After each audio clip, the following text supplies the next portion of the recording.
like we have a good portion of our friends on board, so we're going to go ahead and get started. This meeting is recorded. Thank you all for joining us so much for our Big Valley GSPAC meeting for the month of September. I did have to check to make sure what month it is. It's been a crazy year.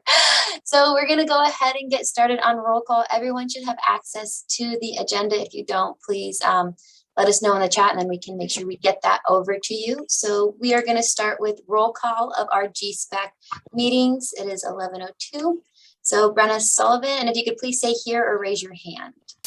I'm here. Good morning. Awesome. Good morning, Brenna. Thank you for joining us. Do we have Pat Scully? Here. Hi, Pat. David Wise. All right. David may be joining us. I know he is a busy bee today. Peter Windrum. Here. Hi, Peter. Kyle Reams. Do not see Kyle on the call. All right. Sarah Ryan, I'm letting her in now, so I'll come back to her so she can say hi. Scott Hornig. Hi. Hi, Scott. Oh, that's a beautiful background you got going on. And then Val Nixon. Right. Sky Hoyt.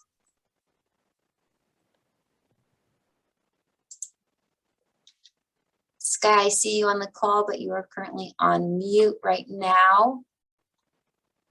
But I see you are present. All right, let's go back. We had a few more friends join. I saw Kyle Reams join us. Present. Awesome. Hi, Kyle. Good morning. And then Sarah Ryan. Good morning, Sarah. And then hi. Awesome. Marina Della Janis here. I am present. So let's go ahead and move on to the second item, review and approve August 27th, 2021 meeting minutes. I'm going to give folks a few minutes to review that. Does everyone have access to those meeting minutes? Cool beans. All right. So I'll give it a few moments, and then once folks are ready, I'm going to go ahead and leave it up to a GSPAC member to approve the minutes, and then looking for a second as well.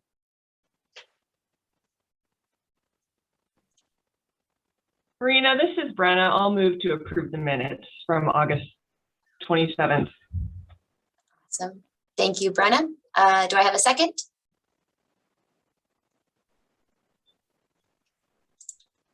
I'll second. Was that Scott Hornig? Awesome. Thank you, Scott, so much. All right, and as a reminder for the folks on the call, all our GSPAC meeting materials, informations, videos, recording, minutes, agendas can be found on the Water Resources website. Feel free to check those out. We have a good time. So moving forward, just a very quick update on our brief report of current groundwater conditions and drought-related information. I just want to highlight to people, I'm going to include the link to the My Dry Well reporting. This is from DWR. Here you can go ahead and report your dry well. There is a process, and that way we know, and then the state knows how many wells are going dry. So as of yet, we have current 28 wells reported in that state system. We are getting a few reports here at Water Resources, folks from environmental health and OES, but some folks don't feel comfortable giving us the information that we need to actually report to submit these reports. So official reports, we have 28. If we are getting these reports and we have the information, we will submit this on folks' behalf. So if there's any questions about this, please let me know. And there's also some resources that are provided, so funding and whatnot. So if any community member has any questions about this, please feel free to send them my way. I'm more than happy to answer any questions or help walk them through that process. We are in close communications with our friends at the state and making sure that they have all the resources that they need and whatnot. So I do see Sarah's hand raised. Do you have a question, Sarah?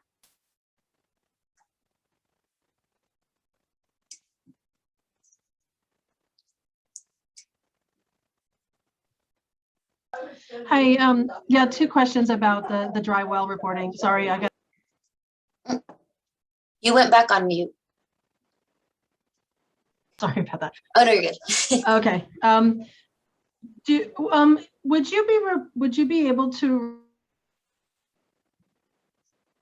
report to this group or share with this group how many unofficial dry well reports there have been, that aren't so there's 28 that's in the county, but how many have been reported that that aren't going in because they just want to inform the county about it? And then also if any of them are in the Big Valley Basin.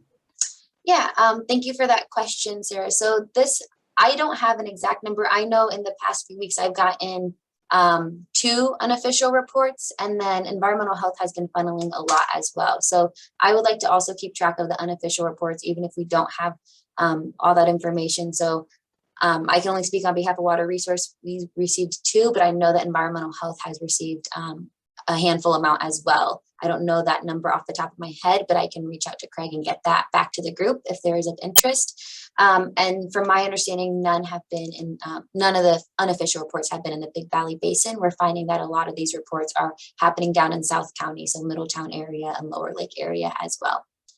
But if folks do call your entity or whatnot and they want to report a well, if we can at least get the APN so we have an idea, that would be ideal, or at least the general area that they're in, so we can kind of keep track of that. So did that answer your question, Sarah? Okay, cool, awesome. Any other questions regarding the very brief update? The 28 that have been reported? Yes. I'm sorry, Marina, and I think there's kind of a lag. I apologize. In the That's 28 okay. that have been, were any of them in the yeah, I'm noticing it too. I'm sorry about that. You're good. I'm pulling up the map right now. In the 28 that have been reported, I think you're asking of the 28 that have been reported if there's any in the Big Valley area. I'm pulling up the map right now. Let me go ahead and share my screen with folks so you can see what I'm looking at. So I would have to get the boundary to see if these, I would assume that some of these fall in our Big Valley Basin area. If folks can see that. And if they do fall in our Big Valley Basin area, they are supposed to be reporting to the GSA. So I should be getting notification that if it does fall, especially in the Big Valley Basin, they should be reporting to us. So I will get that report out to folks. So Marina, looking at that map, it looked like 1 for sure, 1 probably, although it was on the south boundary. Yeah.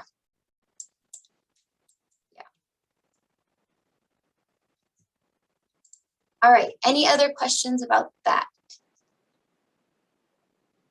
All right, nope, I'm gonna pass it over to Program Coordinator, William Fox, who will be doing an update on the schedule for our AEM survey that will be taking place. Take it away, William. All right, so exciting. We're gonna have AEM flying over Big Valley in late October or early November. Yesterday, very exciting news, the Blue Ribbon Committee has approved the initial funding request from Terry Logston and in collaboration with myself and Lake County Water Resources for flight over Scotts Valley 2. So we're going to be getting some additional information about the Scotts Valley Basin and kind of the interaction between Scotts Valley and Big Valley. So once again, that flight will be in late October, early November, and we are working with CalDWR right now to kind of get the correct communication and engagement out. And so I think CalDWR, if I'm not mistaken, are going to be sending out letters, and we're going to be trying to get into the Record B and get something posted in the local newspaper, and then hopefully get on possibly some radio and some other outreach to reach people who might not have internet access or will not be receiving those letters. So we'll kind of be trying to do very similar thing with Big Valley that we'll be doing with Scotts Valley too. And so that's just my brief little update if anybody has any questions. And if you find yourself with questions after the fact, William will put his email address in the chat so you guys can reach out to him, and then either via email or give us a call if you have any questions about that. All right, moving forward, I'm going to pass it back over to William to give an update on our surface water quality testing results.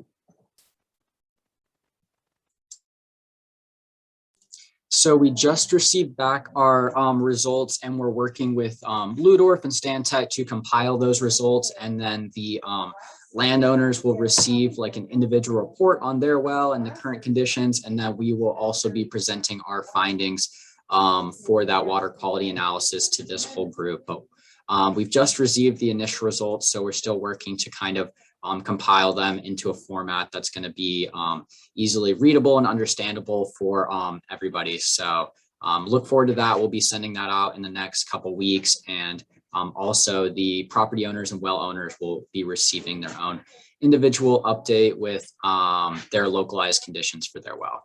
So thank you. Thank you, William. Any questions on the surface water quality testing? Nope. Again, you have William's email. Groundwater as well, not surface water. Oh, sorry. All right, go ahead, Sarah. I see you have a question. Can you remind me what you tested for?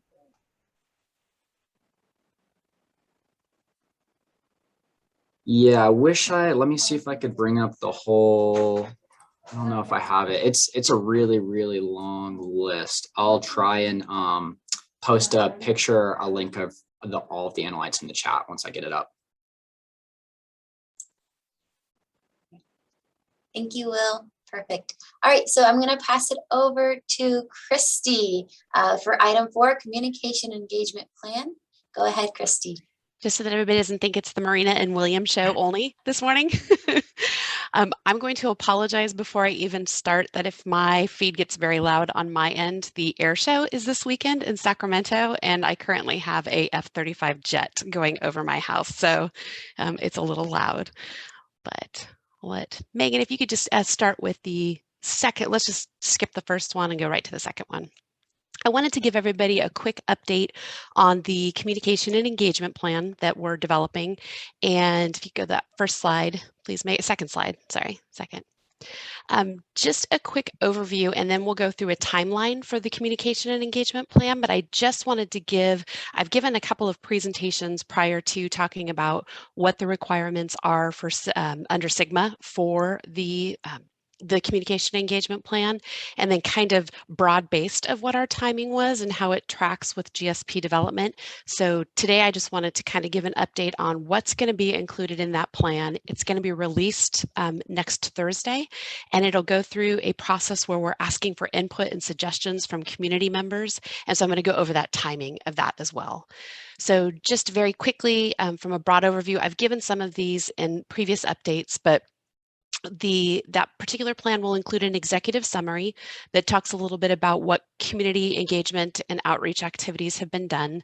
It'll have an overview of SGMA, what those requirements are that we're beholden to, and then also a little bit of information about the Big Valley Basin, specific to communications and outreach efforts.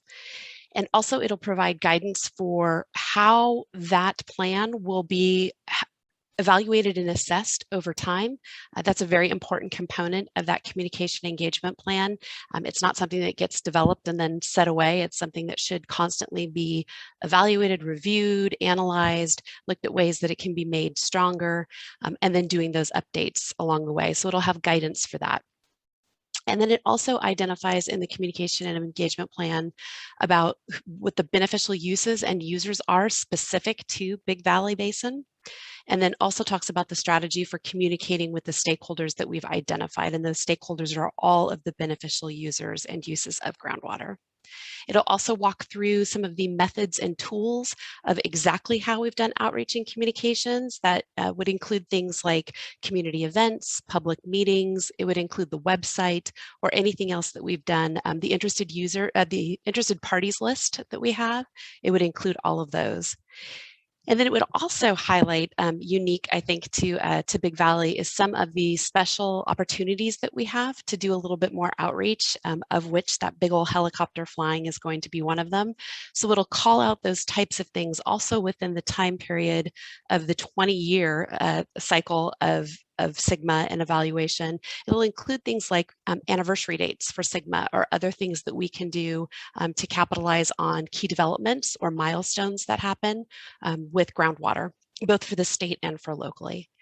And then it'll also have documentation of all outreach and engagement efforts as part of a table that will document it. So those are some of the things that we'll include. Megan, if you wouldn't mind going to the next slide, please. So in the development of this particular document, and I'll go through the timing for people to have suggestions and inputs, but I think it's important for us to note some of the things that are gaps and things that we really need to seek out community input on, and things that we're really interested in finding some assistance with. So these are just some quick little bullet points here of finding that underrepresented user representative for GSPAC. And sometimes that has been called in the past disadvantaged community. I think that we're moving to having it be underrepresented users. DWR has that as their key component with the documents that they're producing. But just looking for that representative, we still have not gotten it. It's our one identified area that we still are really seeking. So trying to find people who can help us with that. And then also identifying specific local programs and community events or organizations, those next 3 bullet points. I think one of the things we can ask for in this timeline of putting out that communication and engagement plan before we finalize it is, who are the specific entities that we can partner with and that we can do things with to get the word out. And then also, definitely there's a wide opening for additional methods for outreach, different things that we can be doing. We had a public meeting on August 19th, and during that time we got some community input from folks who let us know some different ways that we might be able to generate more interest in and knowledge of what's going on with groundwater. So just looking for some more opportunity for people to chime in with what they think would be good methods for outreach. And then also, one of the really key components that we want to make sure with this communication engagement plan is that it's very forward thinking as well. So there will be a component in there for ideas for engaging folks in the long haul, and not just, we're very fixated right now on getting a document in by the end of January, but just really looking for that opportunity to say, as we're doing that, let's make sure that we have a plan that goes forward, that goes for, it's a 20-year time period, but just making sure that we just talk a lot about how we can engage people beyond that submission date. So that said, Megan, if you'll advance one more slide. This is my last slide. This is the same slide that I used when I presented back in August to this group about the communication and engagement plan, but this one has dates to it. So now we're down to specific dates. So the things that are pertinent and updated are the things in red. So distributing the draft communication and engagement plan for review, and that is for public review, input, and suggestions. So that would be posted by next week, by September 30th. And we're looking at a 15-day input period for people to provide information. They can do that as written comments. We'll have people that they can email directly. We'll have ways that people can just suggest things that are part of that. And then we're hoping to put it together and to be able to bring it back before this group on the standing meeting in October, on October 22nd, to review what it is that we found out. So there will be kind of a report out of what the comments are. Those comments that we receive from this are not part of the formal draft comment period for the overall GSP, but they still will be compiled and made public as part of us updating that communication engagement plan. And that's just an important step that we've taken to make sure that everybody knows everybody's ideas and that we can share that information. And then once that is officially kind of accepted and acknowledged at the October 22nd meeting, the next step would be to take it to the Board of Supervisors as a standing board of directors and having them look at it. And it's not really a formal approval process, but seeing if they have any other input. It's also another opportunity for us to ask the public if there's anything else that we're missing or that we might be able to include in it. And then just ongoing throughout the GSP process will be the other times when we talk about, I think probably what we'll do is in February, after the submission, we'll start to really look at how that's going to look, cultivating public input constantly about outreach post, as we go towards implementation after the submission. So in a nutshell, that's kind of where we're at. And that's what I have to let everybody know. So the plan will be posted on the website, on the county's website, and there will be a mechanism there for people to have to make comment. They will also be able to comment at this meeting that we have, but then also if we're slating in that October 8th extra meeting of the GSPAC that we're going to have too, that will be another opportunity for people to engage too. And what I'm hoping is if it goes out on the 30th and we start to cultivate some interest, that we can come back midstream, kind of midway through that input and suggestion process, and let people know kind of the things that we're finding out in case they have some extra ideas. But ideally, we have lots of opportunity for people to chime in on different things, and we'll talk about it as well as a Board of Supervisors update that Marina is doing on October 5th. So lots of opportunity to let people know that it's available. Let me see here. Sarah, can you clarify the timing of, Sky, I'm going to read this out for you so that you know what Sarah's asking here. Can you clarify the timing of the C&E plan vis-a-vis the timing of the draft GSP so the public can provide meaningful input? So the timing of the communication engagement plan is that it would be go through the processes of us looking at it with GSPAC at 2 different meetings prior to the draft GSP coming out. So the timing of the draft GSP is early November. So it would be done and gone through our process prior to that time. It gets folded into the draft GSP as well. So there's another formal public comment period that will come to be able to update it again as well. But this is all kind of pre-work that we're doing before. And then Sarah also asked the question, can you identify any differences between accepting an underrepresented user as opposed to a DAC? What are the criteria for each? As far as when you're talking about, Sarah, are you talking about for the representative on the advisory board or the advisory committee?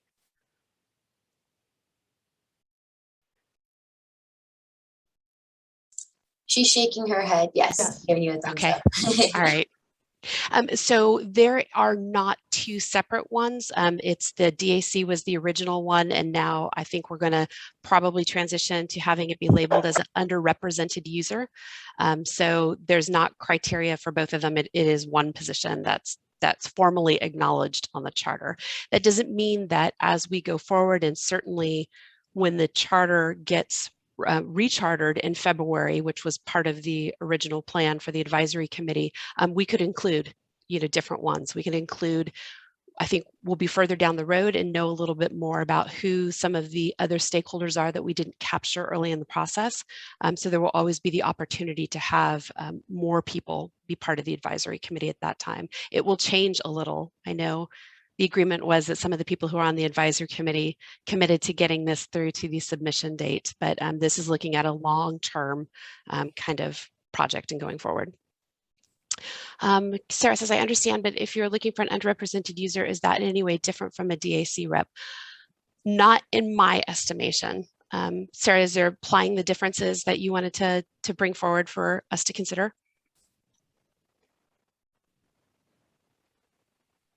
There's a DAC has a certain definition. So someone could argue that an underrepresented user is something that might, a category that might not be the same as someone who's disadvantaged or in that disadvantaged socioeconomic status. Sure, sure. And, so it's clear. And one of the things that we can do, if you want, Sarah, is really kind of like drilling down into that, is we can put that as in a future agenda item as we look for somebody to serve in that role of exactly what that is, and then defining more parameters around who we want that person to be as part of the GSPAC. So I think some of the DWR documents have replaced DAC with some of the underrepresented user, but there's a very straightforward classification of what a DAC representative is. And so if GSPAC would like to identify specifically that is who they're looking for, we can you can absolutely do that. Does that answer your question, Sarah?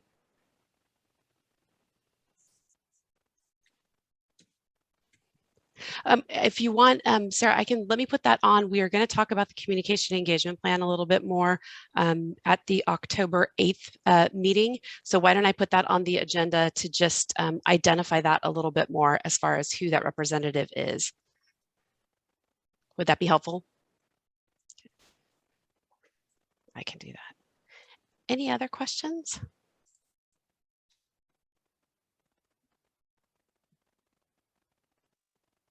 All right. Well, I think we're going to move along to Megan, who is going to give us a very wide variety of updates on all of the different sections.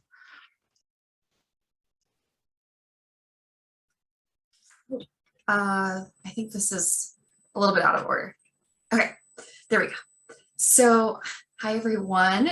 We have a couple different things out for review, and I just want to make sure that we're all on the same page about what that review process is. We have sent out content a couple times now, so just want to make sure that we're all on the same page. So initially the technical team drafts a document, and then we send that document out for you all to review, which is in compliance with all of the Brown Act requirements. So that means that, you know, we're not having ex parte communication. It is just from me to the GSPAC members, and you are viewing this document, and then you give your feedback back to me directly. And from there, I compile all of your comments into a single comment log, and then the technical team considers your comments and makes changes as needed. And that comment log is part of the administrative record, and it has not been released to the public yet. It's not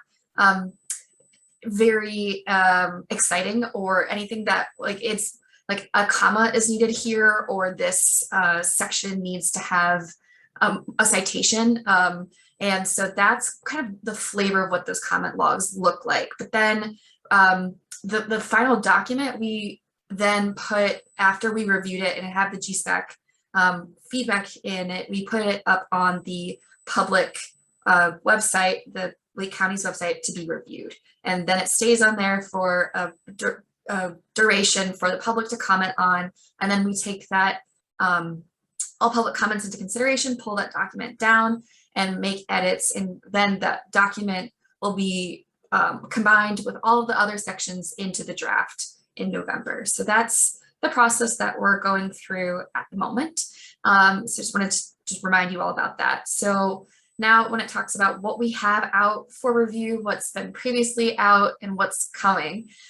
So we sent out a packet on the monitoring network, the RMS network, as well as water quality. So how we chose those wells that go into that monitoring, and then some additional information on water quality. So we put those out for you all to give that background information, and we didn't receive any comments back on that. So we moved ahead with the wells that were selected in that packet, which go into that section 3.1, which you all received from me earlier this week. So those comments are due on Friday, October 1st. And we also have another thing that's due on October 1st, which I will get into in a minute here, which is kind of revisiting the projects and management actions. And one item that's not on here that will be on here too is the communication and engagement plan that Christy just talked about. So there are a lot of things due. I'm trying to keep it all organized for you all in a nice calendar so you can see what's coming up and communicate with you and give you reminders and updates. So if you have a lot of emails coming from me in the future, just be mindful that we're trying to keep everyone engaged and aware of what's going on. Then coming out for public reviews, they're going to be posted on the county's website as the section 2.2.1 on the HCM. And that is, I think, it's either going to be out later today or first thing Monday. So depending on if it gets posted today or Monday, we'll have a deadline set for that as well. And then upcoming, in addition to the communication and engagement plan, is section 3.2 on the sustainable management criteria, SMCs. So that is kind of what we have out, what is coming up soon. So just kind of helping us frame what's expected. And then I want to take a step and talk about the projects and management actions here quickly. So I sent out an email a while ago asking for projects and management actions, but just wanted to take a step back and say what we were asking for and why.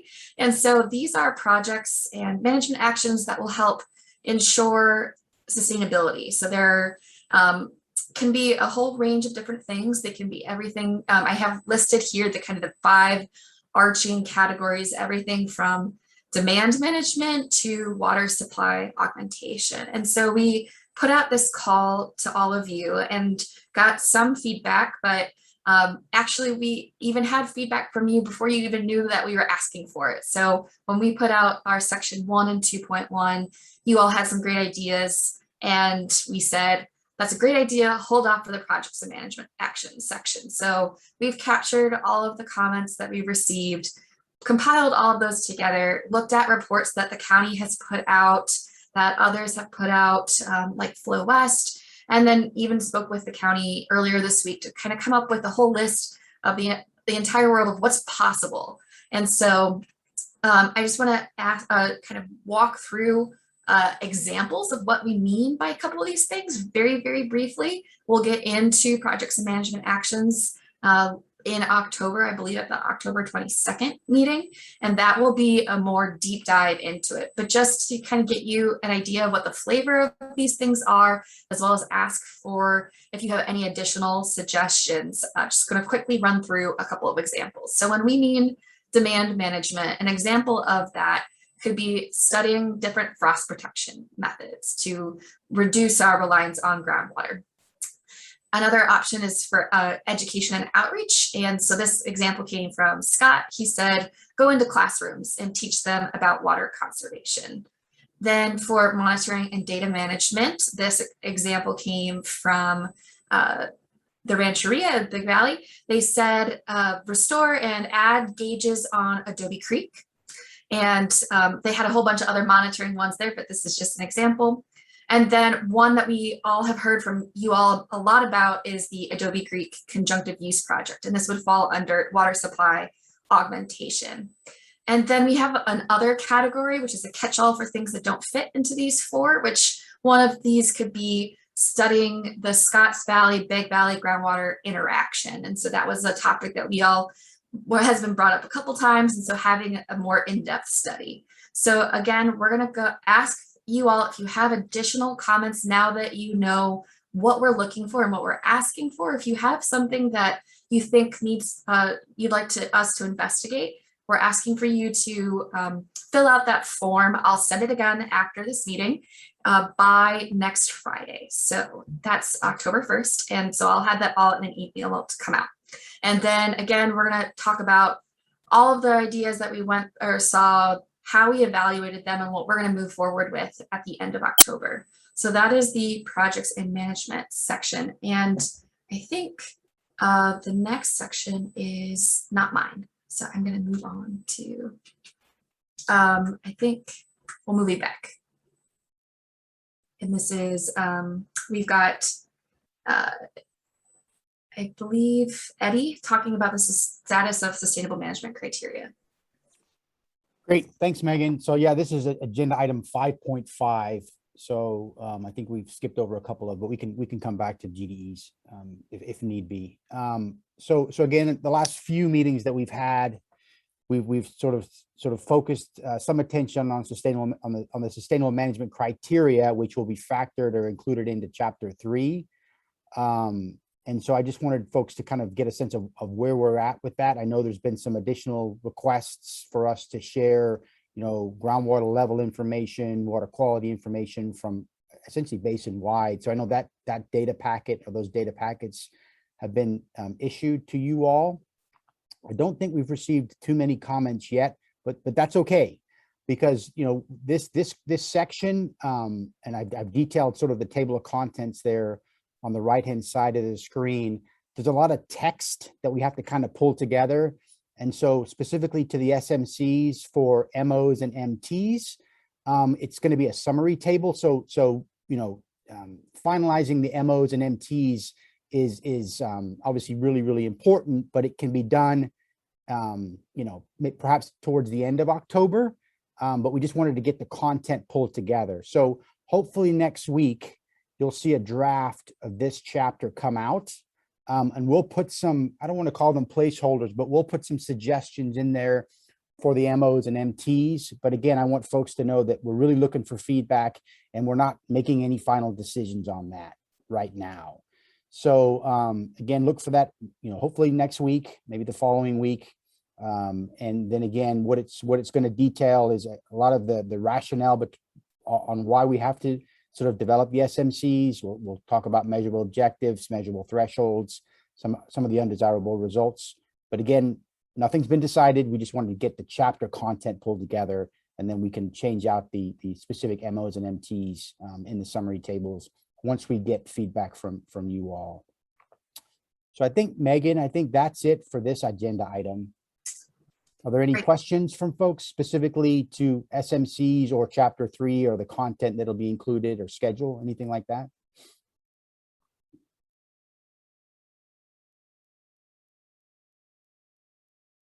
Okay. Thanks. Eddie, I think I jumped ahead to, I know Ibrahim also is going to give an update. This is agenda item 5.4 on the status of groundwater dependent ecosystems, but he does not have a slide. So that's why I skipped it. Sorry. No worries. I knew you didn't make a mistake. I thought it was my fault. So I'm done. Thank you. Yes. Okay. Thanks, Eddie. Thanks, Megan. So we had a discussion, I think, on 2 subcommittees discussing GDEs and also a couple more dealing with the interconnected surface waters. So the outcome of those meetings basically informed the development of the SMCs that, again, Eddie talked about, that will be coming out next week. But in the meantime, we also went back and updated the sections in chapter 2 that dealt with GDE to provide a little bit more expanded discussion about some of the feedback we got during that subcommittee meetings related to identification of some of the habitat, as well as also the hitch, providing a little bit more rounded discussion. And also we updated the interconnected surface water to kind of add a little bit more detailed information, reflect some of the feedback we got in terms of some of the expanding the data record and looking at some of additional wells and so forth. So all of that additional data is would be part of the packet that Megan will gonna post, or William are gonna post to the public website either today or Monday. And we'll make sure to send also a note to all the GSPAC members that this section is updated and is available on the public website. And you guys, all of you, have the ability also to provide comments as part of that public process for comments. We just wanted to make sure when we put the document public out and we updated, we kind of repost it publicly again. And so you would see that expanded section. Megan mentioned we're going to post the HCM section, but actually it will be a one document that include all of section in chapter 2 to date. So that's a planning area, HCM, and the groundwater conditions and the GDEs. All that will be updated and will be posted out as a one large document. So again, you're welcome to provide feedback on that one. On the projects and management action, I think there is a question here about why the extended deadline. I think it's not per se an extended deadline. It's just kind of we wanted to get a head start on project and management action, because I think our schedule is getting tighter. We need to get a complete draft of it out by November. And so that's we're end of September now. So we probably have like about 6 weeks to do that process. Ideally, if we have all the time in the world, we will wait until we finish the SMCs completely. Then we will start discussion about management action, because the management actions, it's developed to kind of address any outstanding to correct any conditions based on the MTs and MOs, whether we're not in compliance with any minimum threshold or how to keep objectives. That's ideally how the process works. But again, with the schedule, and we wanted to kind of develop those in parallel. And so we still have time to do that. And as we develop the SMCs with your discussion, please keep an eye on additional project and management action you can add on. So the list that Megan is going to send out today will include some ideas we compiled. We compiled about close to about 30 different ideas of projects and management actions from existing studies, from reports, from some feedback from the GSPAC. So it's kind of a decent list, but we want to kind of give you all you guys an opportunity to kind of provide additional feedback, because what we're going to do next, we're going to ask you to fill like the first, focus on the first 5 columns in the spreadsheet that Megan is going to send, which is basically describing what the idea is, just kind of few words, what it's all about, and basically how we can get contact with you to get more information. So that's kind of just very basic information. Once we have this list, then you have a lot of work on the technical team to do, which basically fleshing out those projects, providing a little bit more rounding discussion about what the implementation requirement, cost implications, implementation requirement, potential funding, and then kind of analyze them based on prioritization, which one will be critical to implement in the first few years, and so forth. And all that will be, you need to bring all that additional body of work back to the GSPAC by end of October for your review and feedback. So any questions?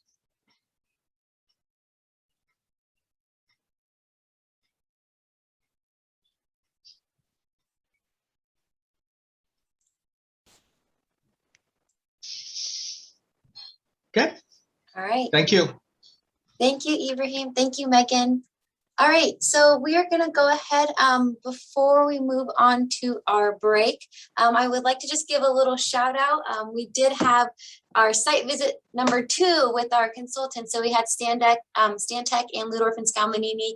They came 2 Fridays ago for another Lake County visit, and we were able to meet with Sarah and her team, a Big Valley Band of Como Indians, Val Nixon with the Lake County Land Trust, and Sky Hoyt and David Wise. It was a fun day. The weather was perfect. It was the first time I believe Christy was able to make it to Lake County. I was surprised that she didn't stay with us a little bit longer. But just thank you to those folks that were able to meet with us. It was a fun time.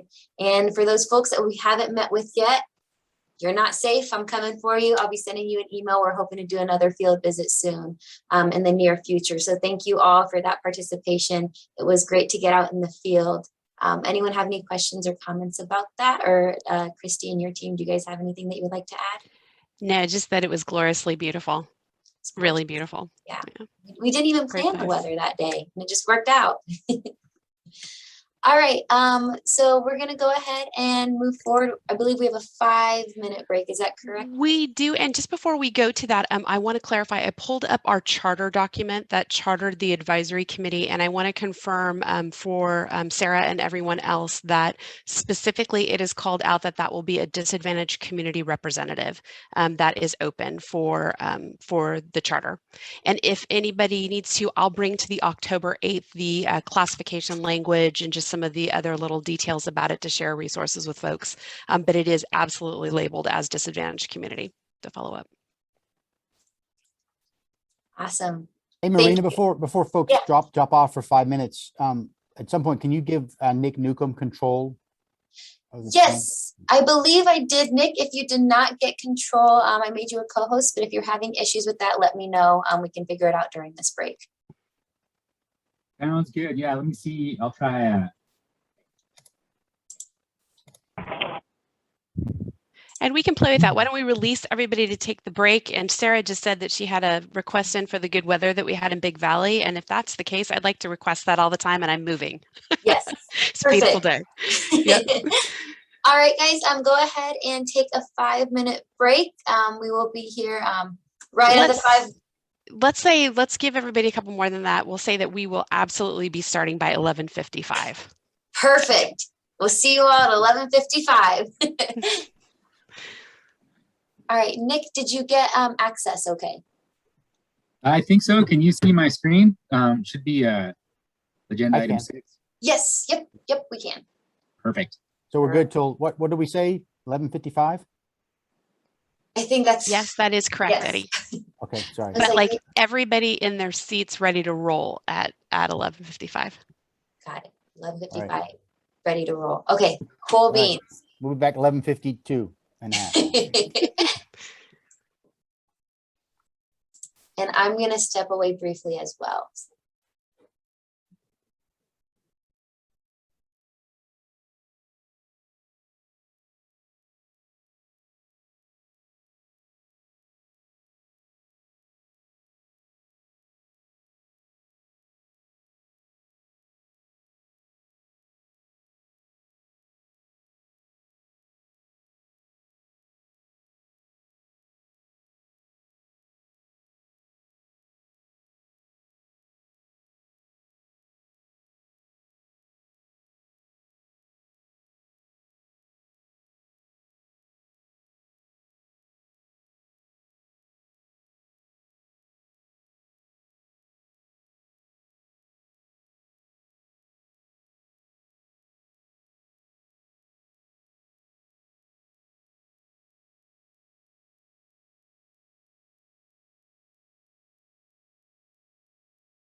All right, well, it's 11:55.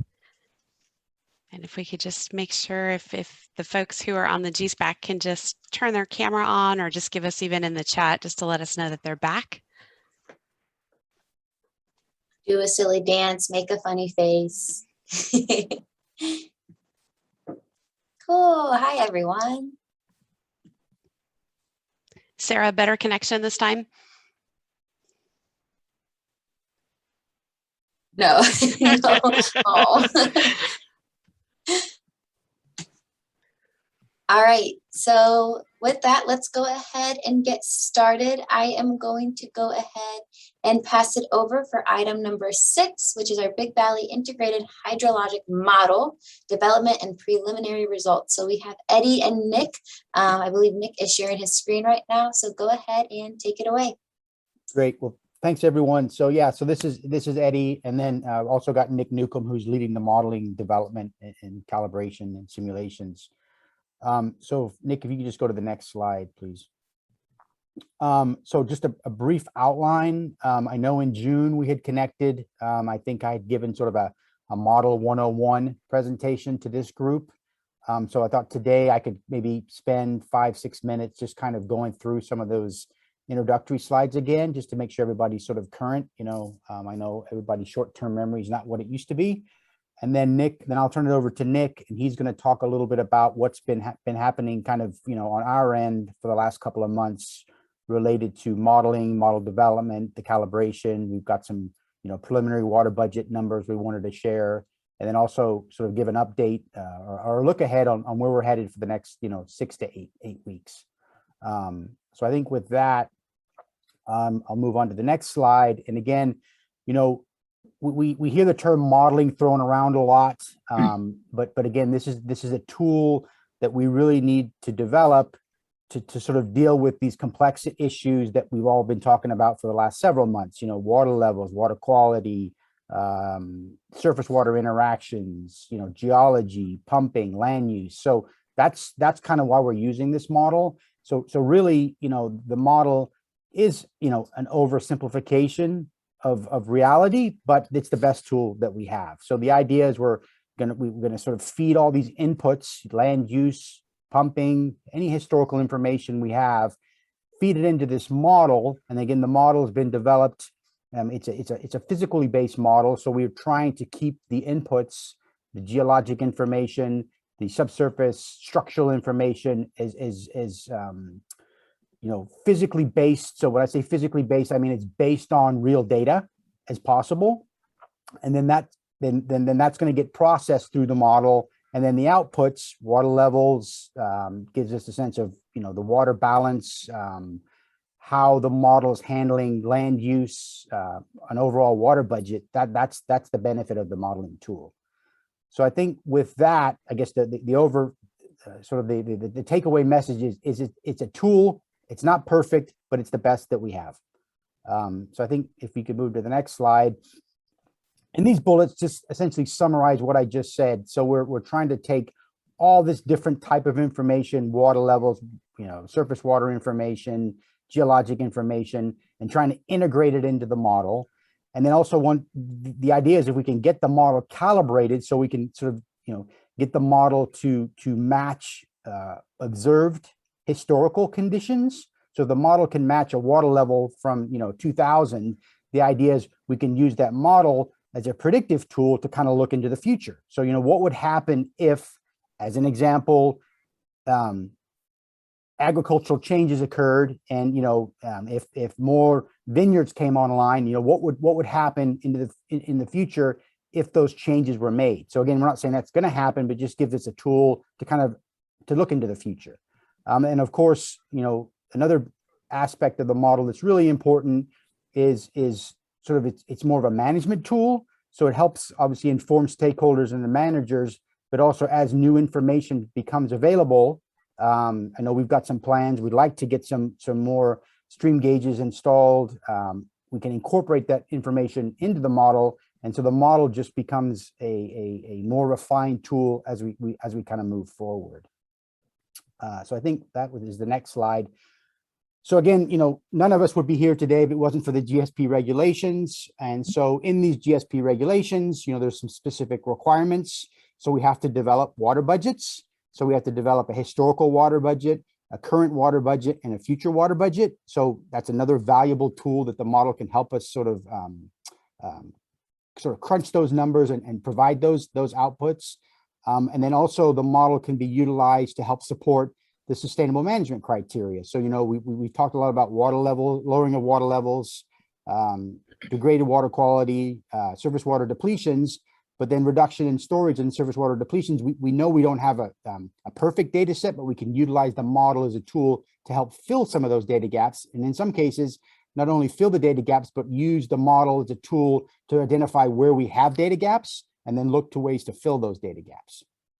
And then obviously some other really important objectives in this basin is really trying to understand sort of the interaction between surface water and groundwater, specifically to the fish, and sort of evaluating the GDEs, affiliated with that sort of interaction. And then also looking out into the future, climate change, how could that play a role in sort of how water resources are managed sort of in the Big Valley into the future. And then also, as Ibrahim had mentioned previously, once we get some projects and or management actions sort of finalized, typically there's a list of 4 or 5 that'll kind of get sort of developed. You can, if need be, we can run some of those management or project management ideas through the model to see what the benefit is. So as an example, if a management action only adds 10 acre-feet to a water system or to your basin, is that really a big benefit? Do you really want to sort of put all your eggs in that basket versus trying to develop a project and or management action that would have a bigger benefit? So again, you can run these projects and or management action ideas through the model first before you spend the resources to sort of implement those specific items. So I think this is my last slide, and I think I'll turn it over to Nick. So again, just summary again from our previous presentation back in June. We've talked about, the model is going to help us sort of better understand the water budget, so historical, current, and future. And then what's tied into that obviously is the SMCs, so MOs, MTs can get kind of factored into that. So it helps us sort of evaluate, as an example, if we set a MO for water levels today, and we ran a model out 20 years with current land practices, would we be able to meet that MO or avoid that MT? So again, it's a predictive tool. It can become a predictive tool. I mentioned the projects and management action piece. And of course, at the end of the day, we do need to include some language in the GSP about, what is the sustainable yield? How much water can be utilized without having a negative impact on the various stakeholders. So again, this is sort of a general summary. You've seen most of this information before. And I think with that, Nick, I think we're going to turn it over to you, and you're going to give sort of a more in-depth view of sort of model approach, some of the initial results, those kind of things. So Nick, it's all yours. Great. Yeah, thanks, Eddie. And so yeah, I'm going to be focusing on the model development and then model calibration, and then some of our results from the model, mostly looking at historic water budgets for the landscape system and the groundwater system. And then I'm going to be looking a little bit at groundwater surface water interaction and stream depletion on some of these key streams in the subbasin. So this presentation's pretty lengthy. There's a lot of information, so I'm going to try and move through it pretty quickly. So I'm going to ask that you just hold your questions. I think we're going to do a little break in the middle, and you can just write down your questions and actually just tell me them, and we can try and answer them as best as I can. So kind of big picture, we're taking a coupled model approach. In the yellow there on the figure is the Big Valley subbasin, and the model domain that is our integrated hydrologic model. We included the Big Valley subbasin and then also the Scott Valley subbasin, and then a little bit of a buffer around it just to kind of look at those interactions. And then kind of on the outside end of it, there's this whole upper watershed too that contributes inflows to the integrated hydrologic model. And so we try and look at those as well. So diving in to the integrated model, which is in the yellow, we're using a tool called the Groundwater Hydrologic model, which is kind of a derivative from this ModFlow tool that was developed by the USGS back in the 80s. And so what OneWater does, it's a big update to that platform that allows us to couple the groundwater system with the landscape system and the surface water system. And that's a tight kind of coupling. And so all those things are handshaking with each other every time that the model is solving. So in this integrated hydrologic model is kind of using a supply and demand approach. So we're looking at ag and urban water demand, irrigation and imports, and conjunctive use. We're also handling the stream flow. So we're looking at routing stream flow through the stream network that's shown on the map, and looking at diversions and runoff as well. And finally, we're looking at groundwater hydraulics, the kind of integrated portion of it, of the landscape system, provides us with a lot of our recharge and pumping estimates. But down underneath, we're looking at 3D groundwater flow, and then on the top end, again, stream aquifer interaction. In this upper portion of the watershed that's in the purple is going to be simulated using the basin characterization model, which was a tool developed by Lori and Alan Flint with the USGS, I think about 10 or 15 years ago. And what it does is looks at, calculates watershed response in these contributing watersheds to the Big Valley subbasin in this yellow model domain. It's really good at looking at watershed response in kind of undeveloped watersheds, less good at looking at developed watershed where you have, withdrawals and impairments and stuff. But big picture, it gives us some inputs to this OneWater integrated hydrologic model, mainly tributary inflows, mountain block recharge. And then we also use some data sets from that tool, reference ET and precipitation that we use in the integrated model. Getting down into the model development, the first thing we do is we discretize our area of interest into these rectangular cells, which we use to calculate flows and assign boundary conditions. The area that we chose, basically, like I said before, incorporates the Big Valley subbasin, the Scott Valley subbasin, with a little bit of it's about a half-mile buffer on each of those subbasins, just to give us a little bit of breathing room. And then on that northeastern corner there, we have a boundary where the subbasins intersect with that Clear Lake. So yeah, we divided the model domain into 500 by 500 foot cells, which we felt was kind of small enough to be able to capture some of these different land use types, as well as give you enough resolution in calculating your groundwater flows and interactions with streams. And so it ended up being 168 rows by 83 columns. And then vertically, we subdivided into 7 model layers. And so the whole model domain is this big rectangular thing. And we just kind of focus on the yellow portion, which is our active model domain. As far as our time period, our model runs from April 1984 through September 2019. In that, we have a spin-up period where we let the model equilibrate from kind of the initial conditions for groundwater levels that we specify. And so it equilibrates, and then beginning in 1988, we start evaluating groundwater budgets, surface water budgets, and landscape budgets. And so we break up that whole time period into monthly, what are called stress periods. And within those stress periods, basically all the inputs we assign are fixed. And then so the model advances every month with those fixed inputs changing every month. And then within each of those months, we're calculating flows and fluxes and groundwater heads. basically every 2 weeks. So we subdivided them into 2 time steps. As far as model layering and this kind of vertical boundaries on the model domain, we have a model top, which we determined using a LiDAR data set that's available for Lake County, and then a model bottom, which is about 800 feet at a minimum below the land surface. And we base that from where we see kind of the deepest production wells in the subbasin and in the model domain in general. As far as layering, we keep the upper layers relatively thin, and that's so we can, you know, better with more resolution, evaluate these stream aquifer interactions. And then as you go deeper, these layer thicknesses increase geometrically. And so, yeah, this cross section on the lower left is model row 100, shown here on the right, the map. And then I'm also showing the land surface elevation in each of the model cells. Getting to the geologic framework, we have a fair amount of data relating to geology, but it is pretty limited. So we just divided the model domain into 2 principal hydrogeologic units, which we call zones in our modeling framework. We have this basement zone that's the Franciscan Formation, sandstones and shales and stuff like that. And then basement also has these volcanics that are kind of scattered around throughout the model domain.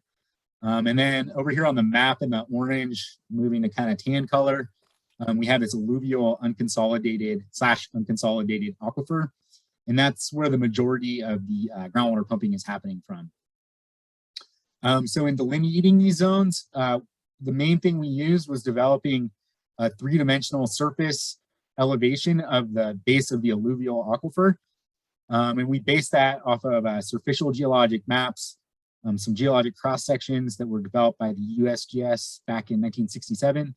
And then we also digitized about 235 drillers reports that are available from the Department of Water Resources. And they have different textual data in there that we can use to inform kind of where this transition from the alluvial aquifer to these basement materials are. As far as model properties that we assign to these different aquifer types, we have hydraulic conductivity, or K, and that's a measure of how permeable the aquifer material is. So higher permeability materials have a higher K, and those are like sands and gravels, and then lower permeability materials like clays and silts have a lower hydraulic conductivity. We also assign specific yield, and what specific yield is basically looking at when you change water levels at the land surface. If you have like a bulk aquifer area, it's the volume of that area that is basically pore spaces that drain out when the water table go down. So it's like usually on the order of 5% to maybe 30% of the total aquifer volume. And the other one is specific storage. So in confined aquifer systems where, you know, in this modeling context, you know, the model cell is completely saturated. The relationship between water level changes and groundwater storage changes is determined by this specific storage term, which is a measure of how expandable and contractible the aquifer materials are. And so that's basically, you know, where you're getting your water when you pump confined aquifers, from aquifer expansion and contraction.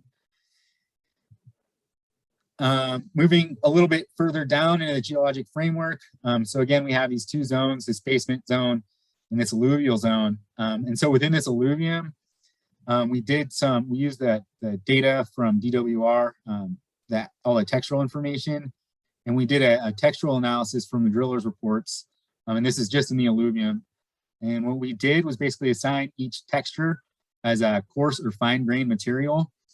And then we estimated the distribution of these coarse and fine grained materials in each model cell, in each model layer. And so over here on the right, you can see this figure.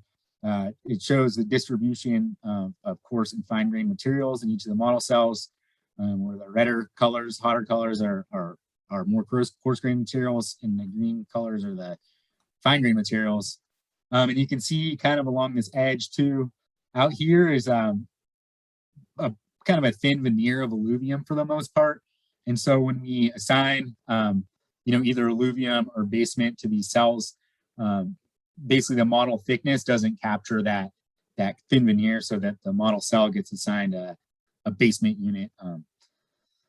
And then so using this textural information, we can estimate the hydraulic properties within each of the model cells. So again, the basement has uniform properties, and in the alluvium, we uses coarse and fine grain percentages using what's called a lithologic end member approach that was developed by the USGS when they were working down in San Joaquin Valley in the early 90s. And so basically for any of these hydraulic parameters, the example I have down here, hydraulic conductivity in a cell, we can estimate the bulk conductivity based on the coarse and fine grain fractions and the K we assign to coarse grain and the K we assign to fine grain. And so it's a pretty robust method that has been applied pretty widely, a lot in the Central Valley, but definitely all over the country. Getting into boundary conditions. So boundary conditions are things like streams, the lake, these mountain block recharge coming in from the upper aquifer. Right here, I'm focusing on the streams, and the way we model Streamflow in the model domain is using what's called the Streamflow routing package developed by the USGS in the early 2000s. And it uses Manning's equation to, anywhere along the river, you're going to have a calculated flow using Manning's equation and then a depth and a width of the stream. So we basically took the major streams and sloughs based on drainage area, anywhere we had a drainage area more than I think about a quarter mile, we included it, and we determined the location of those based on the National Hydrography data set from the USGS. The elevation of each of the streams we looked at using the LiDAR data, and then the width, it's a fixed width actually, and we based that using LiDAR and also aerial imagery where we could look at the stream channel and determine the widths. Then we also have in-stream diversions. So there are water users that pull water straight out of some of these streams. And we got those data on a monthly basis from the State Water Resources Control Board. And I'll get into that a little bit more in some of these next slides. The other thing we have, and these are the blue dots on the map here on the left, are these tributary inflows from the upper watershed. And so we calculated those, each of these colors is a contributing watershed, and they contribute to these little blue dots that represent the stream inflows for the major streams. And so those we calculated using this basin characterization model. And they have a set of equations to basically take their raw output and determine the runoff in streams and then the mountain block recharge. And so we calibrated those post-processing equations to historic flows at Adobe Creek, Scotts Creek, and Kelsey Creek. Is generally a pretty good fit. Can you guys still see my screen? Yes. Okay, good. Something just popped up here. Trying to make it go away. Perfect. And so we also had some information that was provided from Flow West, where they estimated basically came up with some synthetic flows for Adobe Creek. I think kind of around this red diversion point where Highland Creek and Adobe Creek, the confluence of that is. And so we compared the data we got, kind of a combination of BCM and our integrated hydrologic model. And so we looked at the flows from their synthetic model and compared them to ours. And overall, we see a pretty good fit in terms of the magnitude and timing of the flows in Adobe Creek. So keeping on the boundary conditions, the other two that we assign that aren't part of this landscape approach are this mountain block recharge from the upper watershed shown in the green here. That again is calculated from the basin characterization model, and we specify that flux along the edge of the model, and so that's coming in there from the upper watershed. And then we also have Clear Lake, which we modeled using what's called a general head boundary. So what that does is basically we know the head in the water level in the lake, and we basically assign a permeability of the lake, and then it'll calculate what the flow in and out of the model domain is based on that lake level and that permeability we assign. And so over here on the bottom right, you can see the mean monthly lake levels that we got from the USGS. And you can see kind of these drought periods, 2012, 2016, where the lake levels went pretty low, and these kind of wetter periods over here where the lake level got pretty high. So this is the farm process, and this farm process, it does a couple things. Basically, it calculates these landscape budgets. I'm going to talk about a little bit later in the slide. But another thing it does is integrate these different model processes. We have this landscape end of things, we have these surface water boundaries, and we have this groundwater system. And the farm process provides a methodology for tightly coupling these different processes, so they're all talking to each other every time the model is solving. And so that's truly what makes it an integrated model. As far as the landscape budget, like mentioned before, it's a supply and demand framework. So the first thing the model is going to do is going to calculate the water demand in each one of these model cells. And that's based on the land use in there, the potential evapotranspiration, and the crop coefficient. And so it'll calculate a demand for each of these cells, and it'll aggregate them over these, what we call water balance subregions. So once it's got the demand, it starts meeting the supply to meet that demand. And so that's based on, we assign precipitation in each one of these model cells, and that's the first thing that's going to get used to meet this demand. And then we have groundwater uptake. So down here you can see these, in some cases, the roots of these different crops, native vegetation, and urban land use classes intersect the water table, and so they're able to access that groundwater to meet their demand. And then if those two sources of water don't meet the overall demand, the farm process sums up all those demands over these water balance subregions. And it begins to meet them first using these surface water diversions or imports if there are any. And if still not met at that point, it's going to trigger groundwater pumping. So any unmet demand at that point, it's going to kick out that demand to a bunch of different pumping wells, and these wells will pump to meet the overall demand. And so this kind of provides us a pretty robust methodology of calculating pumping in cases where we don't know it, which is really, I think, one of the strengths of the approach. So getting into our water balance subregions. So these, again, are areas where we aggregate supply and demand, and the model is going to produce water budgets for each of those water balance subregions. Our initial, the way we went to delineate these was initially based on water supply. We have the various municipalities and public water supply systems. You can see Kelseyville there, and Lakeport and North Lakeport. And so in these areas, we know the water supply that's reported to the water board. And so there's no need really to calculate the groundwater pumping or make any other estimates there. And so we specify, those areas based on those public water supply and municipal areas. Kind of our next pass on delineating these water balance subregions is based on land use. So down in these areas, we have, more irrigated agriculture, urban areas, and these upland areas are, more native vegetation. So there's not a whole lot of groundwater pumping going on. And then again, we look at the subbasin boundaries. Since these landscape budgets are being summarized by these water balance subregions, we want to make sure we have these subbasin delineations in there so we can effectively calculate budgets for Sigma. Looking at the climate data, so we have precipitation data that we assign monthly in each of these model cells, and that's shown over here for January 2019. You can see kind of higher precipitation in these upland areas. As you get closer to Clear Lake, precipitation kind of tapers off.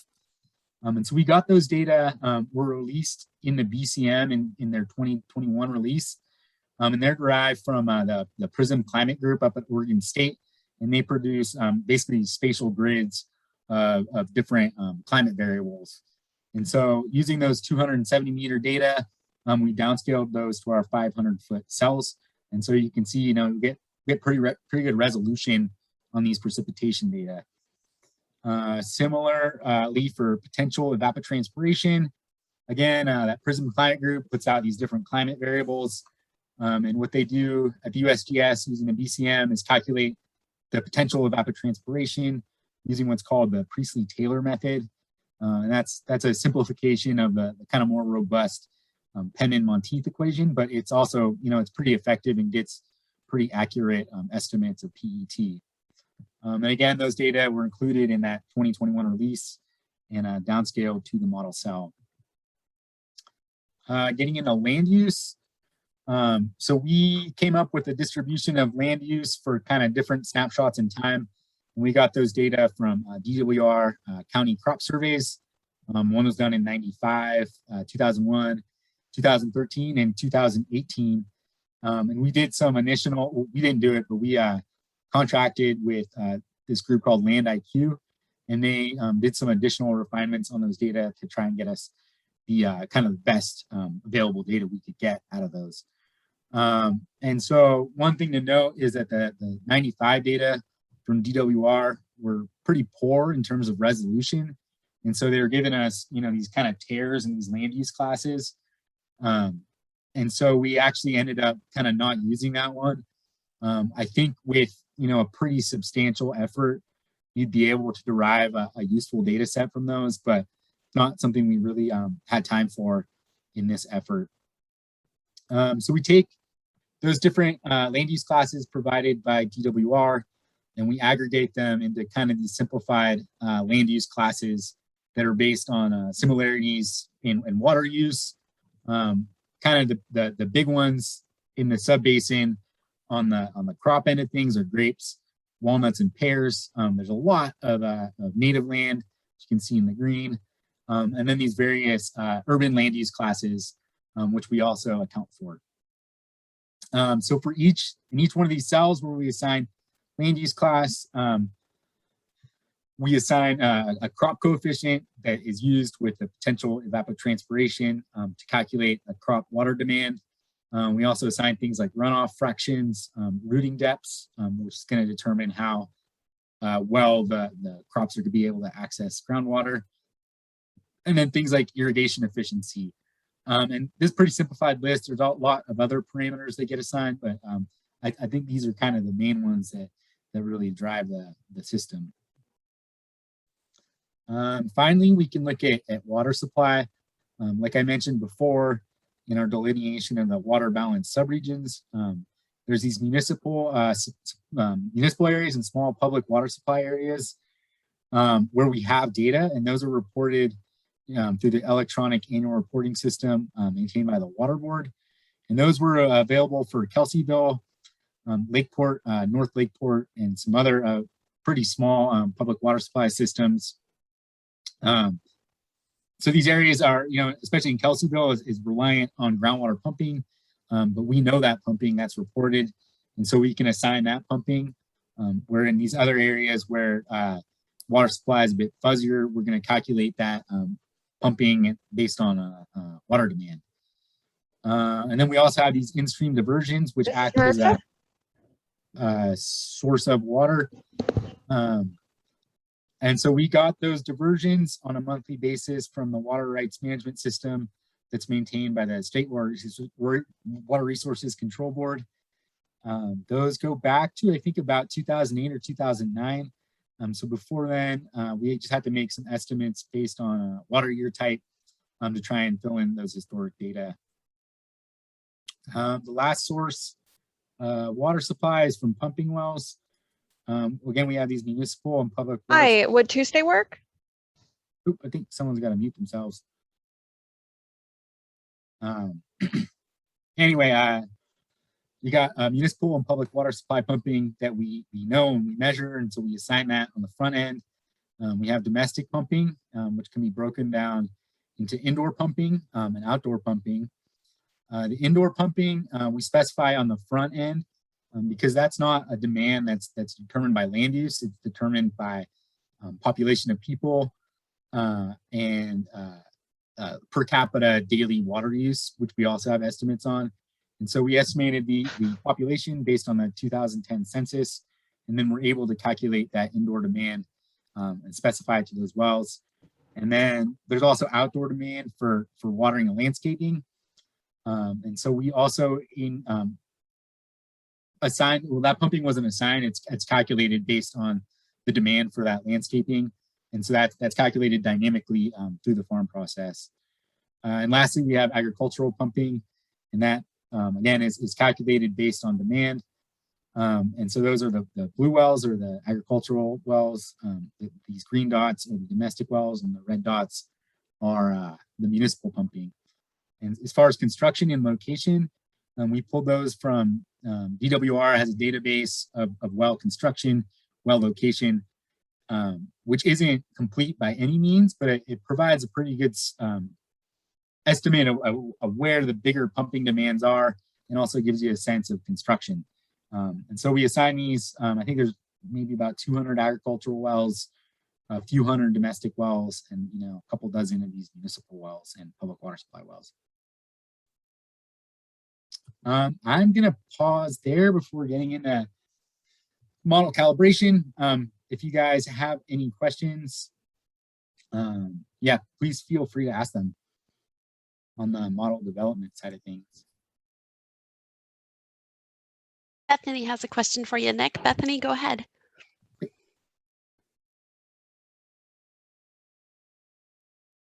Oh, Bethany, you're on mute. And then Brenna, you'll be right up after Bethany.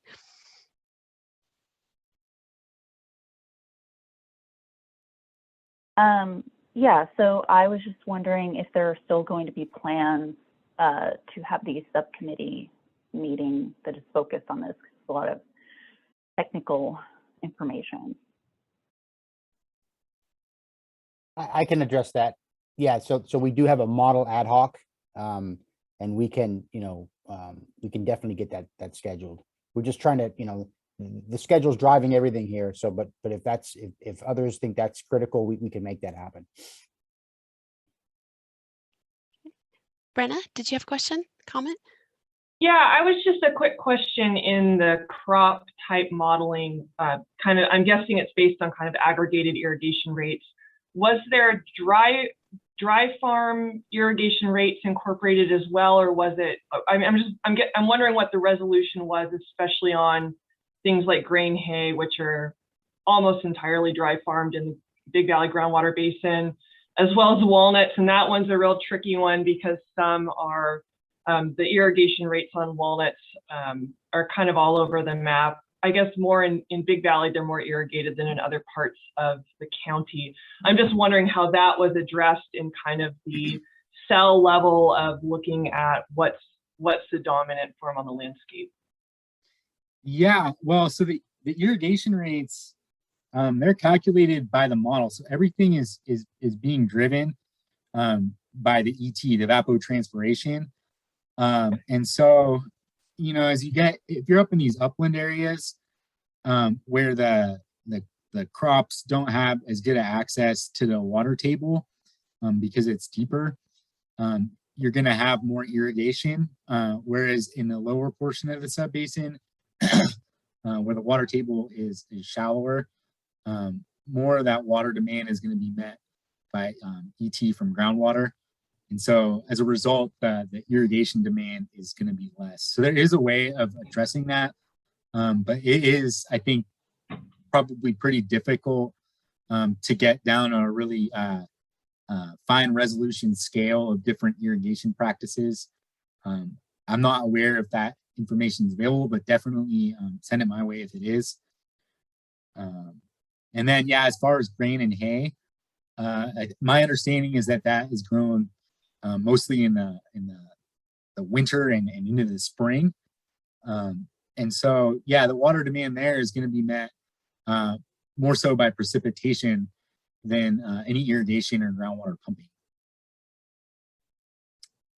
Okay, thank you. So yeah, I just wanted to, okay, that makes sense. The irrigation demand is the output of the model, not an input. Yeah, okay.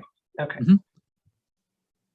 And Peter, I'm going to get to your question. I just want to do a really quick follow-up that Miley had put in the chat about she's interested whether or how cannabis farms are or can be included in this.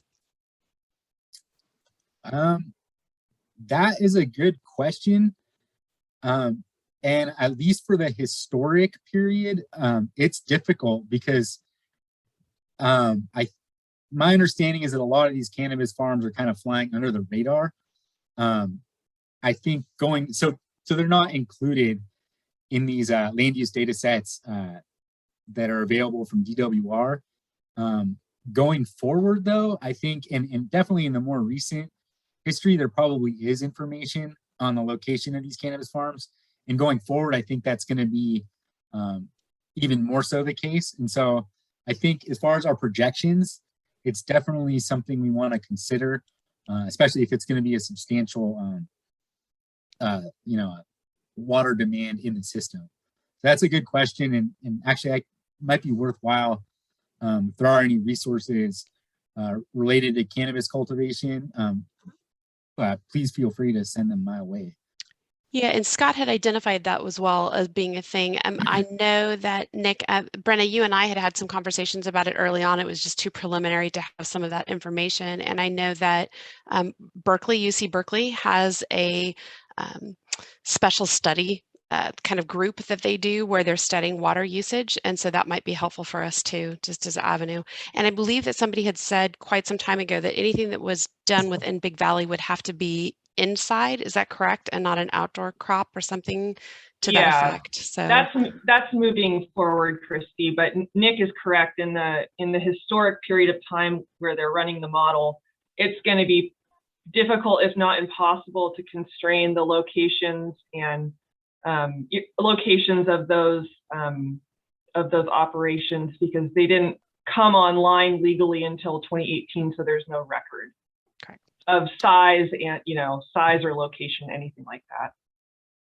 And then just kind of building on that, I was just going to say, Nick, for the predictive model run, it's going to be really important that this group or a subset of this group can help us sort of develop sort of what they might envision the landscape looking like, because and that conversation probably needs to happen sooner rather than later, even if it's a little bit more than a guess. I mean, just something that builds in that flexibility because it's going to be really important. So yeah, and as far as indoor cannabis cultivation, there's a water demand associated with that, and so if we can get at least some ballpark estimates on what the trends are looking like going forward, that's something that we can incorporate as kind of an added demand to the model that isn't land use driven, but it's something that we can feed in there. So that's definitely I think something that we can look at if it's going to be a substantial water use. And Miley had contributed something else, but I want to get to Peter's question first, and then Miley, I'll make sure to point out your other thing that you raised as well. So Peter. I have questions related to the basin characterization model. Mm-hmm. It appears that it's less than the total watershed of the, let's see, here we go. Yeah, if we take a look at that BCM, unless I'm mistaken, or let me ask you, is that purport to be the total watershed for these tributaries coming into these two, both Scotts Creek and Big Valley, Scotts Valley and Big Valley? Yes, I mean, so those are delineated.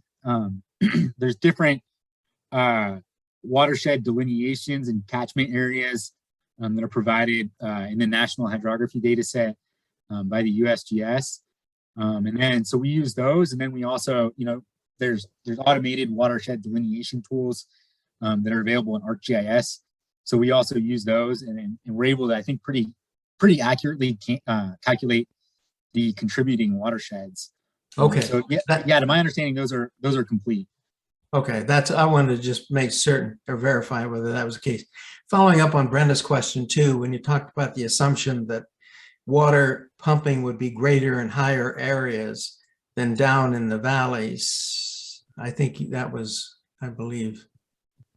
Mm-hmm. Yes, in point of fact, I think in truth, it's a reverse. Not the least of which because there's no frost protection up in the higher areas because of elevation. They don't need frost protection up in those areas.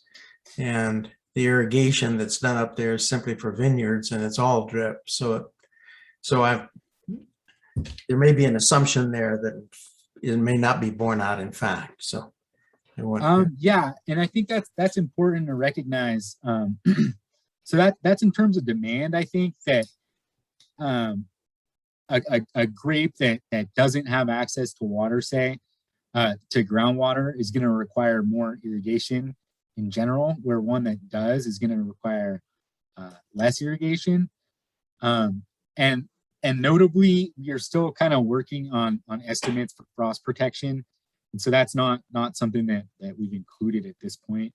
But that could certainly change kind of the total irrigation we'd be looking at. Okay. Just in summary fashion, frost protection is done in the valley. It's not done in the higher areas, the foothills of the Red Hills region, because it's not required there. So valley's lower and hence colder, or vice versa. Yeah. Well, yeah, that cold air drainage is actually kind of modeled. There are some daily data sets from the basin characterization model that we're hoping to utilize to be able to look at that kind of temperature variation across the model domain.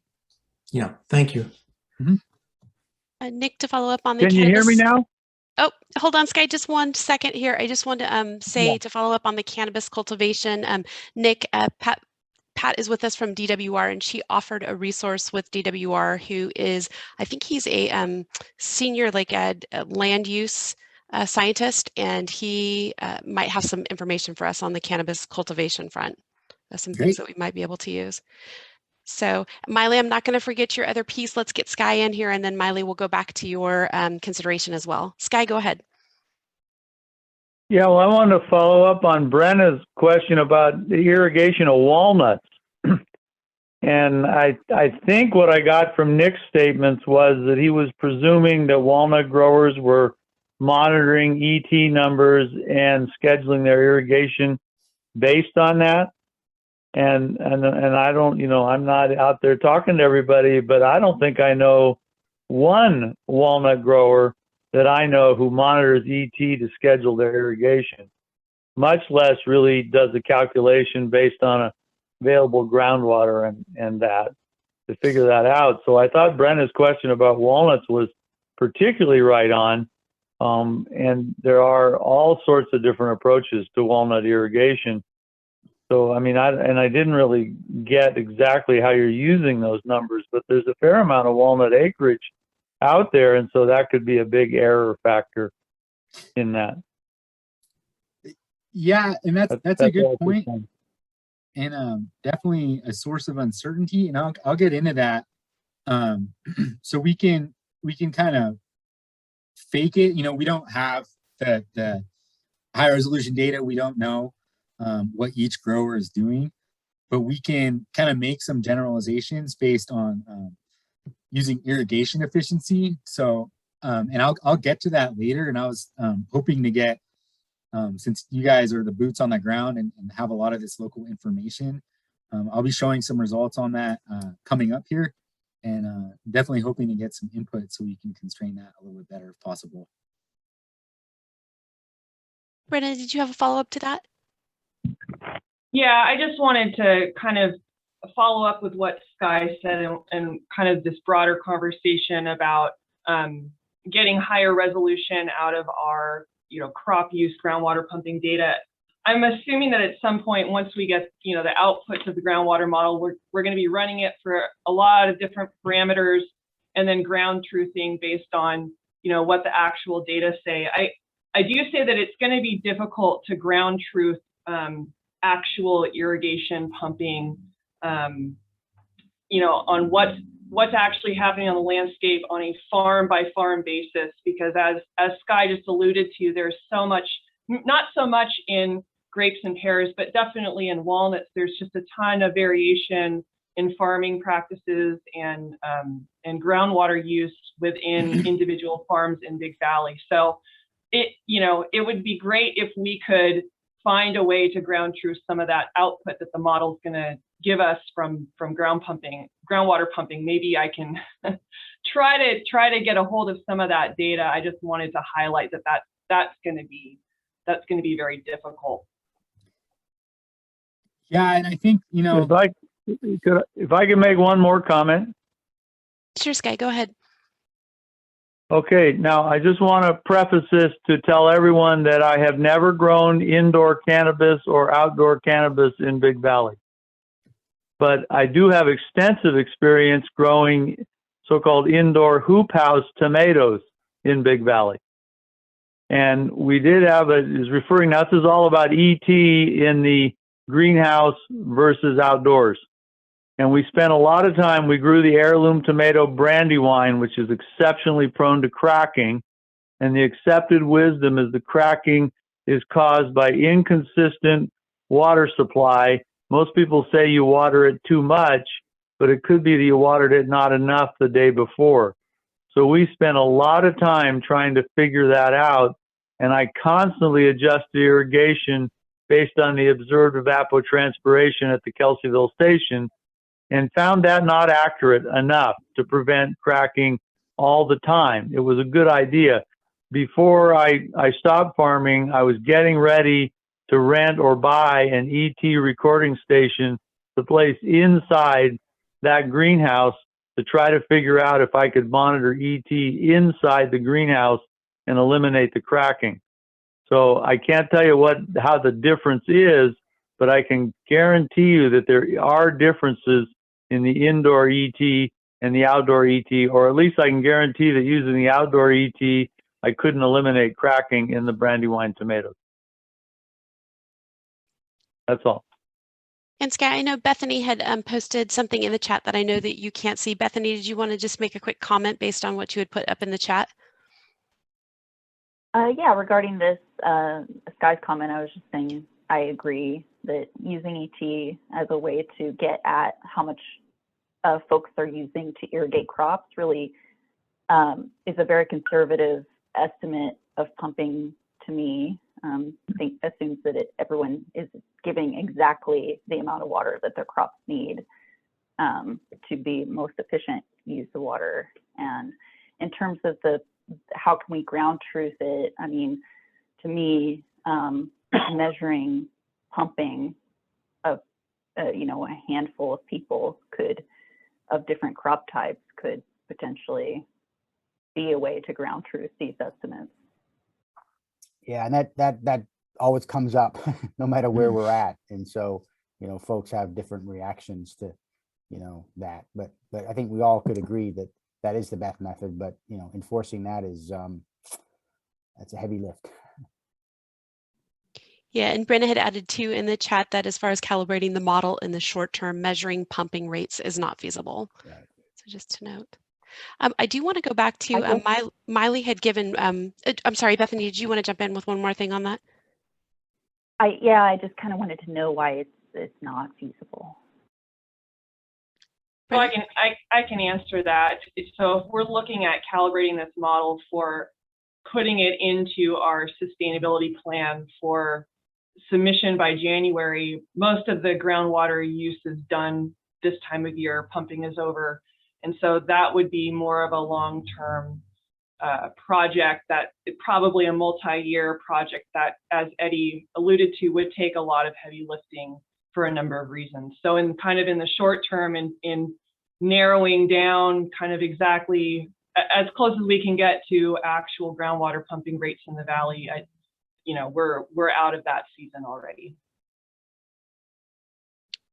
And I want to add two things. I just want to go back to something that Miley had said because I want to capture it for the record.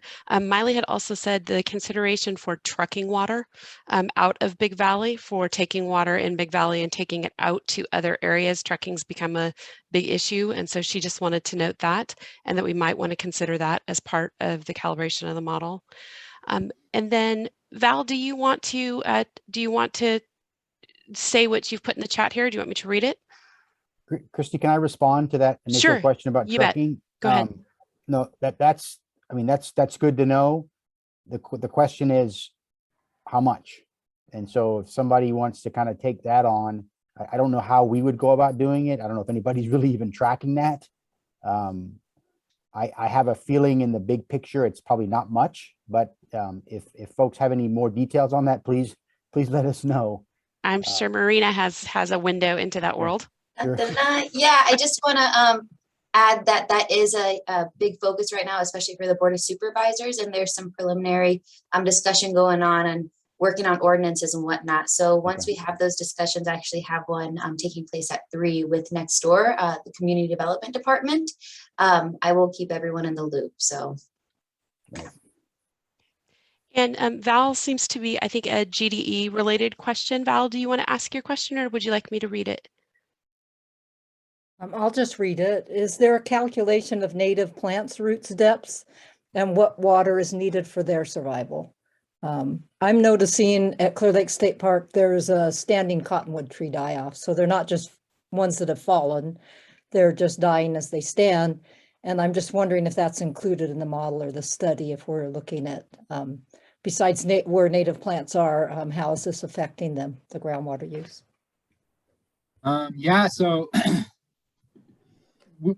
what is the case with these models is they're only as good as the data that you have that's available to put into them.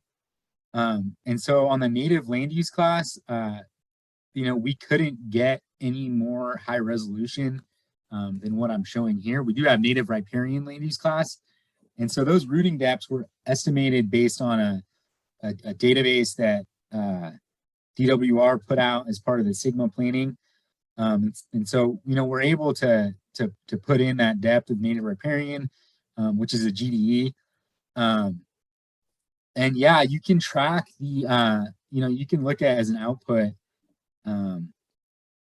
the amount that the crop is desiring, which is going to be the ET based on the potential evapotranspiration and the crop coefficient that you can apply to a native land use class, and then the ET that it actually is able to get. So native land use classes aren't irrigated. And so in cases where their ET isn't met, there's going to be a deficit there. I don't know if you could get, you can't get down to the scale where you're, tracking specific stands of trees just because there's not high resolution enough data going into it.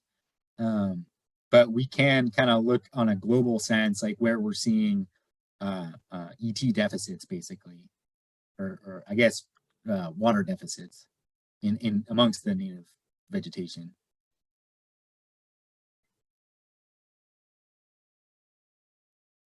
Unless, and I'm not aware of any, high resolution mapping of different native vegetation communities, but if those data are available, they would definitely be helpful.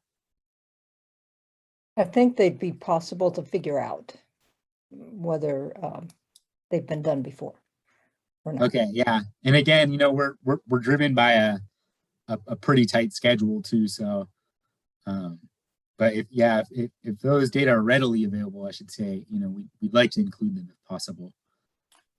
Hey, Nick, we got about 25 minutes. So, and I really think the next sort of 10, 15 slides I'd like to get that presented. So not to, stop the Q&A, but maybe we just keep pushing forward and then we'll try to allow some time at the end for Q&A. Sure. Yeah, so I'll move on to model calibration. And what model calibration is we have these different observations and observation types, and we can use these to constrain some of our model parameters and inputs so that you're constraining the inputs so that you're able to match what's observed out in the field. And so the types of observations we're relying on are there's 3 active gauges, stream gauges within the model domain. There's one up at Scotts Creek, one on Lower Kelsey Creek that is they're operated by California Department of Water Resources and available through CDEC. And then the USGS operates a gauge kind of in the upper portion of Kelsey Creek in the model domain that's shown down here. And so we calibrate what the model is simulating for Streamflow and compare it to what's been observed. So over here on the left, I'm showing the discharge observed and simulated at Kelsey Creek at this lower end here. The observed data are these black dots, and the simulated are this brown line. And the discharge, I should note, is on a logarithmic scale. We do that because low flows tend to be kind of the most important flows, and the logarithmic scale, you can see those a lot better. And then the other thing I'm showing here for Kelsey Creek is the flow duration curve. Observed is in the blue and orange is in the simulated. And what this does is just tells us the frequency that certain flows occur. So like looking at 1 CFS flow here on the bottom, on the observed, it's about 60% of the time we're seeing 1 CFS or greater. And in the simulated, we're seeing about 80% of the time that that 1 CFS is occurring. And so this is definitely, in our other gauges, the Scotts Creek and the other Kelsey Creek gauges match a lot better, but there's definitely still some room to refine this calibration so that we're able to better match these low flows. And it's a real benefit that there is this differential gauging, Kelsey Creek, one on the upstream and one on the downstream. I think it would go a long way to do a similar thing on Adobe Creek, because those are really powerful tools in helping constrain the model parameters. The other kind of observations we're using for model calibration are groundwater levels measured throughout the subbasin and then also in the Scotts subbasin to a lesser extent. And so these are shown in these black dots. Over here on the upper right, I'm showing the observed and simulated groundwater levels. I forget which well, I think it's down around here. And so, yeah, we're seeing a pretty good fit. And then on the lower right here, we're showing a 1-to-1 plot of observed data on the x-axis and simulated results on the y-axis for groundwater levels, and some fit statistics that I'm not going to get into too much detail. One thing that jumps out is these observations here that the model isn't able to capture very well, and these are in this upper portion of the subbasin where the data are a little bit more limited. There's also appears to be kind of some measurement error going on there too. But that's an area I think we're probably going to focus on and see if we can pull together more data to constrain the model there. Nick, we have a couple of questions. Peter, your hand was up first, and Bethany will go right after. So Peter, did you have a question? Yes. When you say down the lower left-hand corner, talk about the blue line as being, explain that graph. What do you mean by simulated? What is that? What's the distinction between that and the blue line? I did not understand it. Sure. Yeah. So so this graph is, if you're not used to seeing this, are pretty, can be kind of difficult to understand.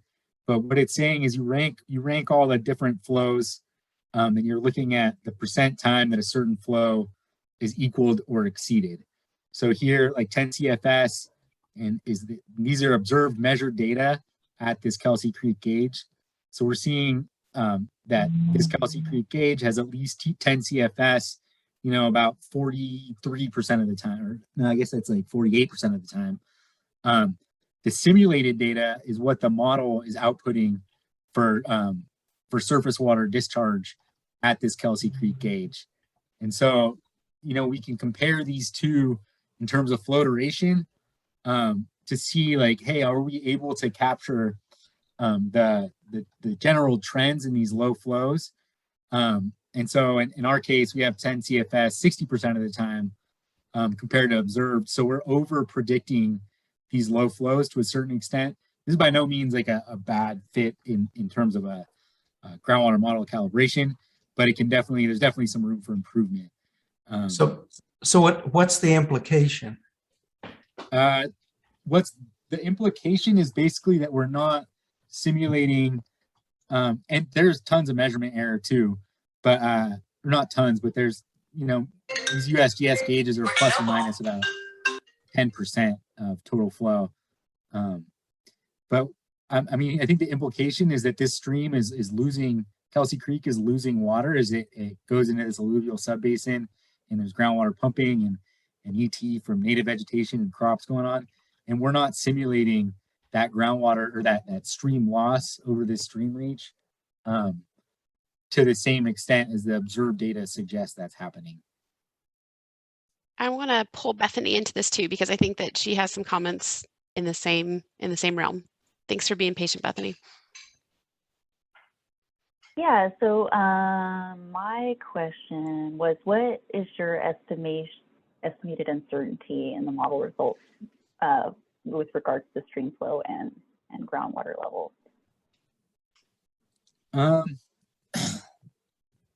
I mean, that's difficult to just kind of summarize in one word, but you have these fit statistics here on in the bottom right of this bottom right graph, and it's telling you basically how well these observed data are, or how well the model is able to reproduce these observed data. And so I can go through these, but basically, you know, that gives you a sense of uncertainty. One kind of useful statistic, I shouldn't say it's like the end all one, is this normalized root mean square error, which is, I'd say probably if you're looking for one number, and that's for groundwater heads, what kind of the error in the output is. So it's about, you know, 5+% error at this point. And that doesn't, I mean, the dots on this map or this plot are pretty big, so it doesn't, you know, it's making it look, you know, maybe a little bit worse than it actually is in terms of fit. Okay, and then I'm just wondering, is there going to be an opportunity for folks to review the calibration results? And when would that be available? Yeah, so that'll be included. You know, I'm not sure what kind of the structure of this model subcommittee is going to look like, but that could be one opportunity to do that. And then all this will be included in a TM, which will be an appendix to the GSP as well. Well, the reason why I ask is because we've gone over all of this stuff about we don't have, there's a lot of information we don't know, and we're working with a lot of estimates and professional judgment and things of those nature. And so we have to develop these MOs and MTs using, you know, a lot of unknowns. And so I was like, well, we need to probably use the model as a starting point for developing those things. And, you know, so I would want to review how well the model is actually Hi, this is performing in terms of stream flow and water surface elevation. So yeah, no, and I think that's for that purpose. Yeah, absolutely. And you know, like you said, I think the model is a good starting point for developing some of these SMCs. But like you mentioned, you know, they're only as good as what you are able to put into them and how well you are, you know, the amount and the quality of the observed data. And so, you know, there's a popular kind of phrase in the modeling world, you know, all models are wrong, some are useful. It's our hope, you know, there is a lot of uncertainty that this modeling can be useful. And it's definitely going to, I think, be able to give us our best estimates in terms of water budgets. But yeah, you know, always keep the uncertainty in mind, and you know, recognize that it's just a tool in this planning process that hopefully you guys can leverage as you guys wrestle with these SMCs and different aspects of the GSP.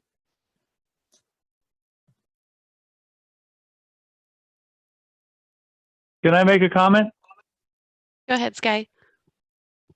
Okay, so I just want to, I'm just thinking now, you know, I worked with evapotranspiration a lot, and I'm thinking there may be people in the meeting who are not really familiar with it. So evapotranspiration is actually a climate number that's mainly calculated now, and it represents the amount of water that the most plant stands would use if it were available. But then there's a concept so one concept in irrigation is you irrigate to the amount of evapotranspiration. If you water less than that, and we do that managing some crops, and I know in wine grapes it's done frequently, we water less than that, that's called deficit irrigation. So so probably, you know, and that's a real thumbnail sketch of evapotranspiration. But, and I think back to Val's comment about these, what'd you call them, standing cottonwood, it's like dying poplar trees. I think that they're not getting the water they want. So the ET value for that poplar tree would be significantly higher, and now it's dying from drought injury.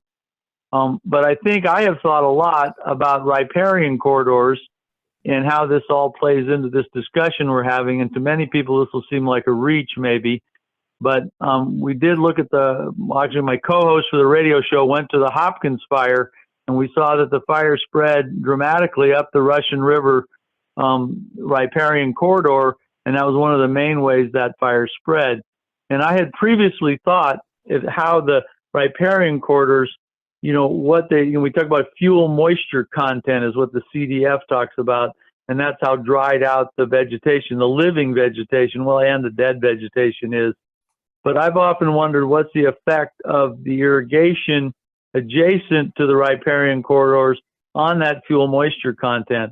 I've thought about it in terms of frost protection, and I've thought about it in terms of irrigation.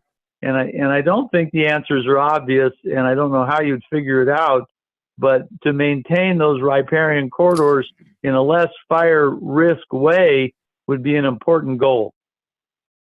That's all. Thank you. Thanks, Guy. And Nick, I'm just going to do a quick time check with you. I want to make sure that we, as always, have time for public comment. So probably about another 10, 15 minutes max that we have. Yeah, okay, that'd be great. Can we hold for questions until the end then? You bet. Okay, great. And feel free, if people want to, as they go along, you can always put questions in the chat if you need a holding spot for them so that you remember them. Go ahead, Nick. Sure. So getting into these water budgets, and I'm going to start first with the landscape budget, and just so you can kind of conceptualize these different terms on a map. We're just looking at that annual average over our water budget period. So you can see up at the top here, precipitation as a big source of water into this landscape budget, but you can also see that a lot of it is running off the land surface and then getting rerouted into these streams. So I should say all the blue arrows and text are inflows to this landscape system, and all the orange ones are outflows. And so over here you can see irrigation at about 11,400 acre feet, and that's irrigation for landscaping and crops. So that's like a total kind of bulk number. And then groundwater uptake, which is pretty substantial, and I think especially in these native vegetation types are accessing groundwater, and that's pretty substantial part of the budget. And then overall here is the overall ET happening. So that's ET from precipitation, from groundwater uptake, and from irrigation. Septic recharge, pretty small, but we do include that in the model to the extent that we can, and we can estimate that. And then deep percolation, so we have deep percolation from inefficient irrigation. So like they were talking about for walnuts, you might not be tracking your ET very well. You might have irrigation method that's not very efficient. And so you're gonna get deep percolation from inefficiency in that irrigation. And then also precipitation. So yeah, you have this kind of fractionation between precipitation. The first part of precipitation gets used by plants, and then the remainder gets either returned as deep percolation or runs off. And those are fractions that we specify in the model. Looking at the time series of these landscape budgets, you can see the variability, kind of how climate is really driving how the water moves around in the landscape. In these wetter years, you see a lot of precipitation. And then in these drier years, especially in this drought here, 2012 to 2016, you see a lot less precipitation and runoff. But that evapotranspiration is relatively constant. Doesn't change a whole lot from year to year. And I think those are I just wanted to highlight kind of the variability here, and I'm happy to return to any of these if there's more questions. And then here, kind of you can pull out the budgets for these specific land use types. And right here, I'm kind of looking at the kind of two bookends on these crop types. You have walnuts, which are relatively high water users, and grapes, which are relatively low water users. And so, and this is where, if there's any at least qualitative information that we can try and include here, these things can vary locally a lot. And so the more kind of local information we can get is great. But we're basically showing walnuts using about 3 feet of water, grapes showing about 1.5 foot of water. Here's kind of the ET from groundwater. It's not huge, but it is a substantial portion. You know, these walnuts are using a lot of ET from groundwater, ET from precipitation. And here's the irrigation requirement for walnuts. And then here, I think as Sky was saying, there's pretty good variability in how well people are tracking ET and their irrigation methods. And so we can account for that using this irrigation efficiency term. And so here's, for walnuts, we have it as relatively high. I think about 75 or 80%. And so there's an irrigation requirement, and there's this kind of slop irrigation that's returning as deep percolation. So you might be pumping groundwater and irrigating with it, and that's not being used to meet this crop demand. It's just kind of not being wasted, but it's returning back to the groundwater system, but at the water table. And then here for grapes, you can see a much higher irrigation efficiency. A lot of grapes are usually like drip irrigated or microspray. And so they have much better irrigation efficiency, oftentimes like in the, talking about 90% of what is required. Or yeah, basically only 10% inefficiency. And yeah, much less irrigation requirement, less ET from groundwater. On these plots here, I'm showing kind of the annual variability in the irrigation requirement. You can see in kind of these wetter years, more precipitation, more water table comes up, less need for irrigation. In these drier years, you see a greater need for irrigation. It also kind of tracks the different land use that we're assigning. And so this is, you know, based on these DWR land use surveys. You can see this kind of drop in walnuts towards the end here, and an increase in vineyards. And again, those data are only as good as what we were able to get from the Department of Water Resources, but at least we're kind of starting to show those trends. And hopefully in these projected water budgets, we can get a good sense of the direction of you know, land use patterns going forward. Nick, just a couple of quick clarifications. Sarah had asked about the budget being done seasonality wise or by month. And then somebody also had a question, just is there the same type of graphs for pairs?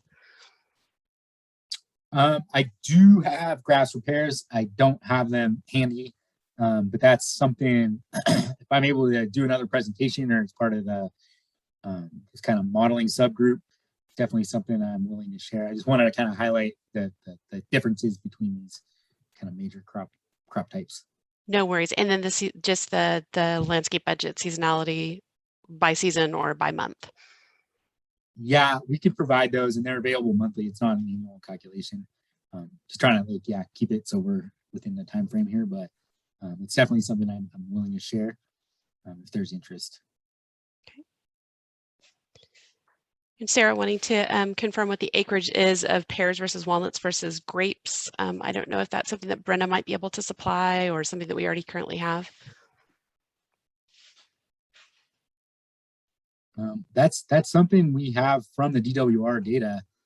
But if there's other resources, we'd be glad to compare what we have with what is might be existing somewhere else. So, and I think what we have is 2018 data, correct? Yeah. And that's an internal, it's like a county survey or local survey, or No, we're talking about our data, I think, Nick. Oh, yes, we have. We have 2001, 2007, and 2008, or 2010 and 2018.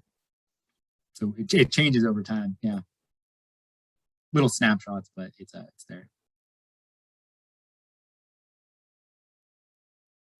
Got about 5 more minutes. If there's other stuff you still want to cover. Definitely. So switching over to these groundwater budgets. And I'm going to get through this real quick. You can see on these annual average budgets, urban and domestic pumping, ag pumping being pretty substantial. This groundwater uptake is not ignorable. Deep percolation here. We also look at the inflow, lateral subsurface inflow from the Scotts Valley, and then this interaction between Clear Lake. And then we also look at, these inflows versus outflows. And so you can see that over this 30-odd year period, We have inflows about 12,000, outflows at about 11,900. So we see a change in groundwater storage increases 100 acre feet as a mean annual amount. On this graph, we're just looking at the variability in these different budget terms. Again, in the yellow, you can see, well, I should explain this better. We're tight for time, but on this top side of this graph, we're looking at the inflows. And then, so we have stream leakage here, which is pretty substantial in the yellow. We have these inflows from outside areas here, domestic pumping and agricultural pumping. And I think the key thing to highlight here is these swings. This black line is showing the amount of stored groundwater, or the change in stored groundwater over time. And just noting these, stored groundwater is going up and down. And that's being driven a lot by climate, which is going to increase the pumping and decrease the recharge. But what we see is that, when you have these decreases in storage, once conditions get wetter again, you see it rebound. And so long term, we're not seeing chronic overdraft, which is I think significant in terms of sigma being kind of one of the indicators. Getting into stream depletion, we can look at stream depletion by basically, and this is stream depletion due to groundwater pumping, by basically turning off these irrigation wells and seeing what groundwater conditions and surface water conditions would look like if there was no pumping for irrigation. So over here on the left, I'm showing kind of these baseline conditions where we have pumping, and this is at that lower gauge at Kelsey Creek. Baseline condition where you see the stream go dry during these dry periods, and then this kind of pristine no groundwater pumping condition where you see perennial flows happening. And so and then down here you're showing the monthly mean in terms of stream depletion. So you can see these pristine conditions. You see an increase in surface water flow at Kelsey Creek. Over here at Adobe Creek, it's a much smaller watershed, so you're seeing smaller flows and more periods where there's no flow in Adobe Creek during these low flow periods. And again, kind of highlighting these differences in this pristine no irrigation pumping versus baseline condition where you're getting more periods where you're having these more flow basically. The last thing I want to touch on is hitch spawning, hitch and endangered species. And hitch spawning occurs I think between March and May. And so we can use the model to see how pumping might be impacting surface water conditions. And we're focusing just on April here. And so we're looking at Kelsey Creek, the difference between this pumping versus no pumping scenario. Pretty minor differences. Down here, I'm showing the actual reduction in flow due to pumping in the black line and the relative decrease in flow in this orange line. So you can see talking about maybe a 2 CFS reduction in flow in April, and most about 20% reduction in total flow that's occurring during these dry years. Over here on Adobe Creek, again, smaller watershed, so you have much less discharge in April. Again, you can see the flows are really dependent on climate is the main driver here, where you have low flows in dry years, higher flows in wetter years. But nonetheless, in these critically dry years, you're seeing only maybe 2.5 feet or 2.5 CFS of stream depletion. But you're seeing in these really critically dry years where there's not a lot of flow, the relative impact of pumping can be pretty substantial. Here looking, 80–90%. Eddie covered most of the next steps. And so I think it'd be better to just open it up for questions. If that seems like kind of the best use of our time, or I can go over kind of where we're going with this. Christy, you're the gatekeeper on time. I think we've got what, like Sure. 2-3 minutes. So I mean, Yeah, just a couple of minutes if somebody has a question specific to this, and then we'll roll into the general comment period. I have a comment. Go ahead, Sky.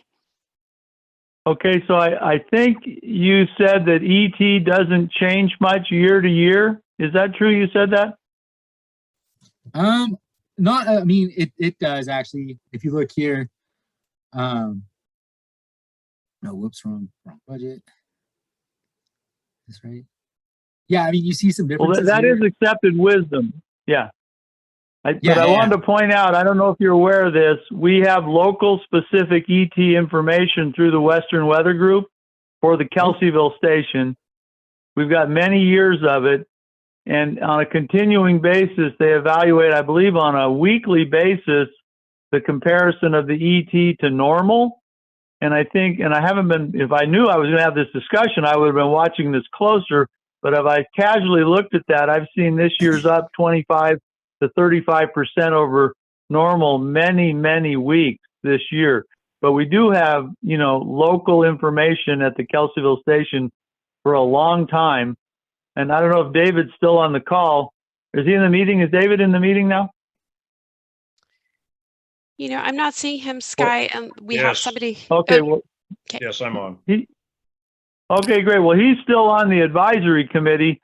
And just a few years ago, about the time I went off, and I think he came on, we did some changes to try to make sure that that ET information at the Kelseyville station was particularly accurate. So we've been focused on this, you know, ever since I think 2014, 2015 to get those numbers really good. So that would be something to look at. I think a lot of what you said about agriculture needs a Lake County interpretation.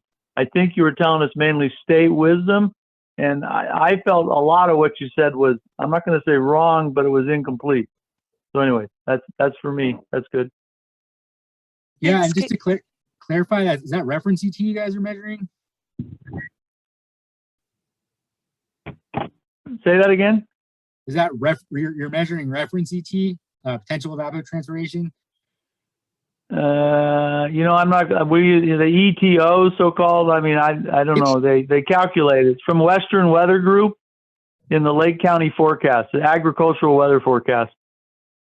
Great, yeah, and we can use that to correct bias in our spatial data too, which is really useful. So Sky, since you have some thoughts about that and some guidance, perhaps the tech team can get with you to get some more of that information and to identify it. We're coming down to the time period where we need to be open for public comment overall for the GSP process. So Nick, any parting words, anything else you want to say? Good job. Yeah, thank you. And again, yeah, the local wisdom is what we're hoping to get to kind of through this outreach and going through our results. So, you know, the more of that we can get, the better the model is going to be. So, yeah, thank you guys. And I'll stop my screen sharing. And Eddie, if you want to, we can talk now about the decision of putting, taking this and the further discussion of it to a standing GSPAC meeting versus a subcommittee meeting and doing that for the future. Yeah, I mean, I think we do need to have a subcommittee meeting on modeling, but also we really need to be aware of schedule. So we know the model is not perfect. We've tried to set it up so it can be adapted into the future. I mean, the conversations we're having now, if it had happened a year ago, we could sort of really refine it, but we're coming up against the schedules. But I do think it's worth having the model ad hoc group get back together. We can maybe go through this presentation slide deck a little slower with a smaller group to make sure we can try to incorporate much of the local perspective as we can. But again, it's getting close to October and you know, we've just got to get this GSP and complete and the water budget piece has got to come out of the model. So we've got to at some point say, you know, okay, this is about the best we're going to get today. And then we're going to have to look at updating that, you know, in the future. So, but I think a model subgroup meeting would be helpful. And again, it'd probably be the same slide deck and we can just spend more time kind of going through some of the assumptions and variables.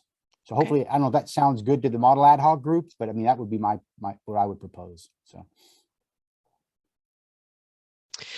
Bethany asked the question, I'm concerned with the quick nature of the schedule and how that impacts the conclusion of the GSP. When will be the next opportunity to update the GSP, the technical components of it? 5 years, every 5 years, we get a chance to update it. Yeah. And Bethany, we're on the same page on this. I mean, this is pretty much the last GSP in the state that's going to get submitted. I mean, and so we're up against the schedule, and that's just the nature of it. So we're trying to do the best we can.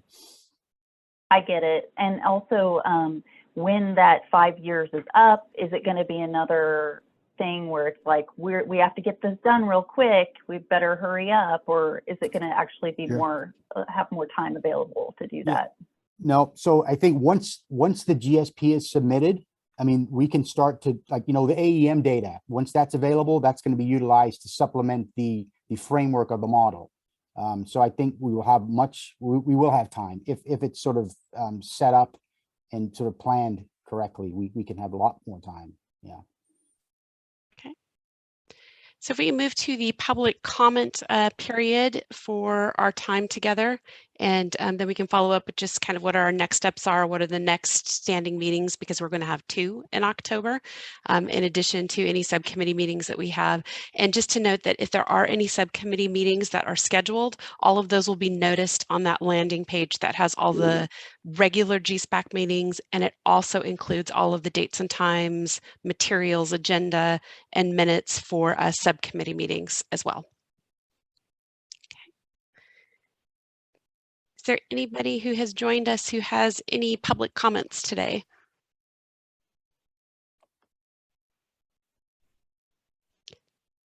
Jennifer. Thank you. Jennifer Clary, Clean Water Action, standing in for Godo Atume. So this is a really interesting discussion, and I think we all agree it's taking place much later than it should.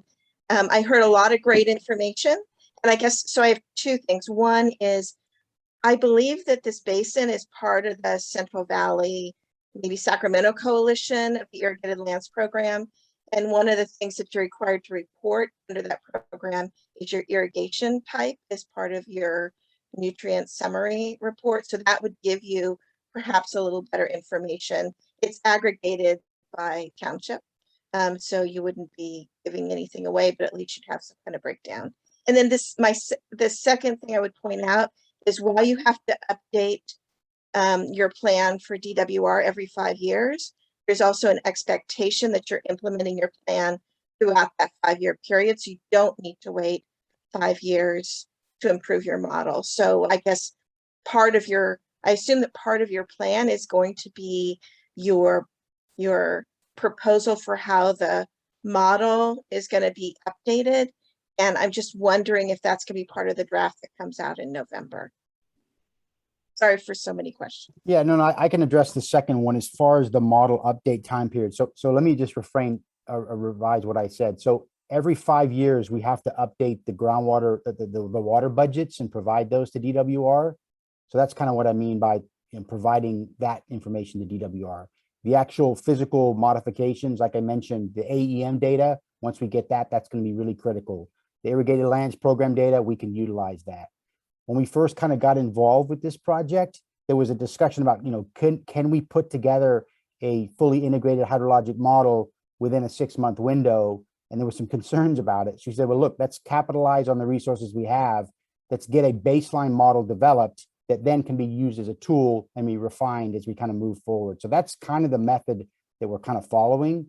But you're right, we will have several opportunities to refine and update the model within the next couple of years. Yeah, so that can happen.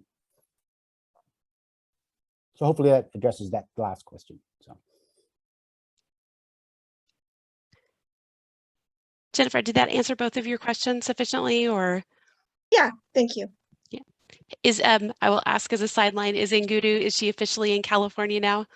Yes, Okay. she's just moving into her apartment today. That's why I'm on the call. I told her I'd give her a little bit of time before I bugged her, but good to have her here. Thank you for your questions, Jennifer. Are there any other questions? I know we have covered a lot today.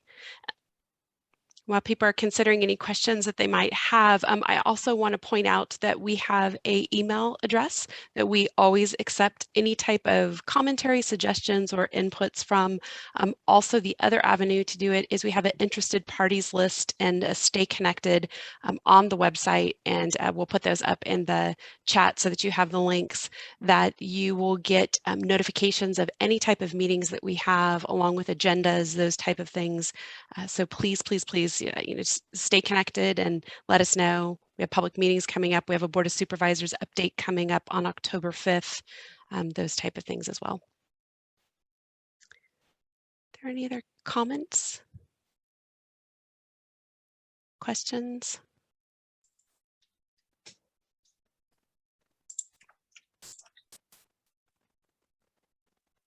All right, Marina, I don't see anything else. So as GSPAC Wait. lead, I'm going to turn it over to you. Wait, I'm going to turn it back over. We do have one question that just came in from Zoom user in the chat. Can someone explain how irrigation is considered an input on the budget? Yeah, I can answer that. So irrigation is an input to the landscape system budget. So it's a source of water coming into the landscape.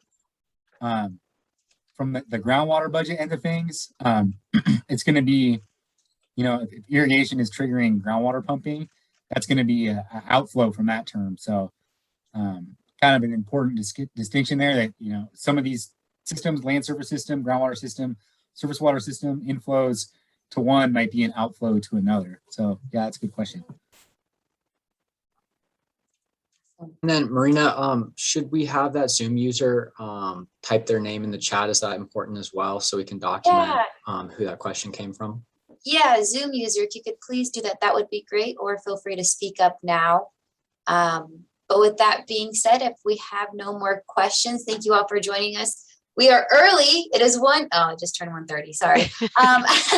As Christy mentioned, we do have 2 meetings next month. We would love to see you there October 8th and October 22nd. You all should have received information from that, at least that placeholder from Maritza Flores with Stantec. If you have any questions, let us know. If you aren't able to participate in real time, which we hope we see you, we will have all those meeting materials information. Awesome, thank you, Dale. That was Dale Carnathan. He is a resident of the Big Valley Basin. We will be seeing you twice next month. If you have any questions, feel free again to email us water.resources@lakecountyca.gov. Please put GSPAC in the title so we can funnel out those emails. Sarah has one question or comment, but the irrigation input to the landscape wouldn't be 100% because of ET ? Nick or Eddie? I don't know if I understand the question. I think she may be clarifying, but the irrigation input to the landscape wouldn't be 100% because of ET. Sarah, did you mean the lack of ET specific data that we have?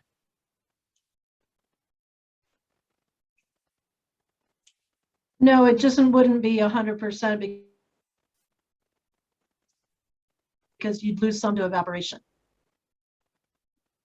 Yeah, and so that the irrigation is the inflow to the landscape system, and the ET is the outflow. So it's just the irrigation is just one of the inflows. Yeah, precipitation, groundwater uptake; those are all inflows, and then ET is the outflow component to that system. So, and yeah, feel free to email me too if you need any other clarifying responses. All right, thank you so much, everyone. It was great seeing everyone's faces. With that being said, we will be adjourning the September GSPAC meeting at 1:32 p.m. We'll see you twice next month. Have a good one. Thank you.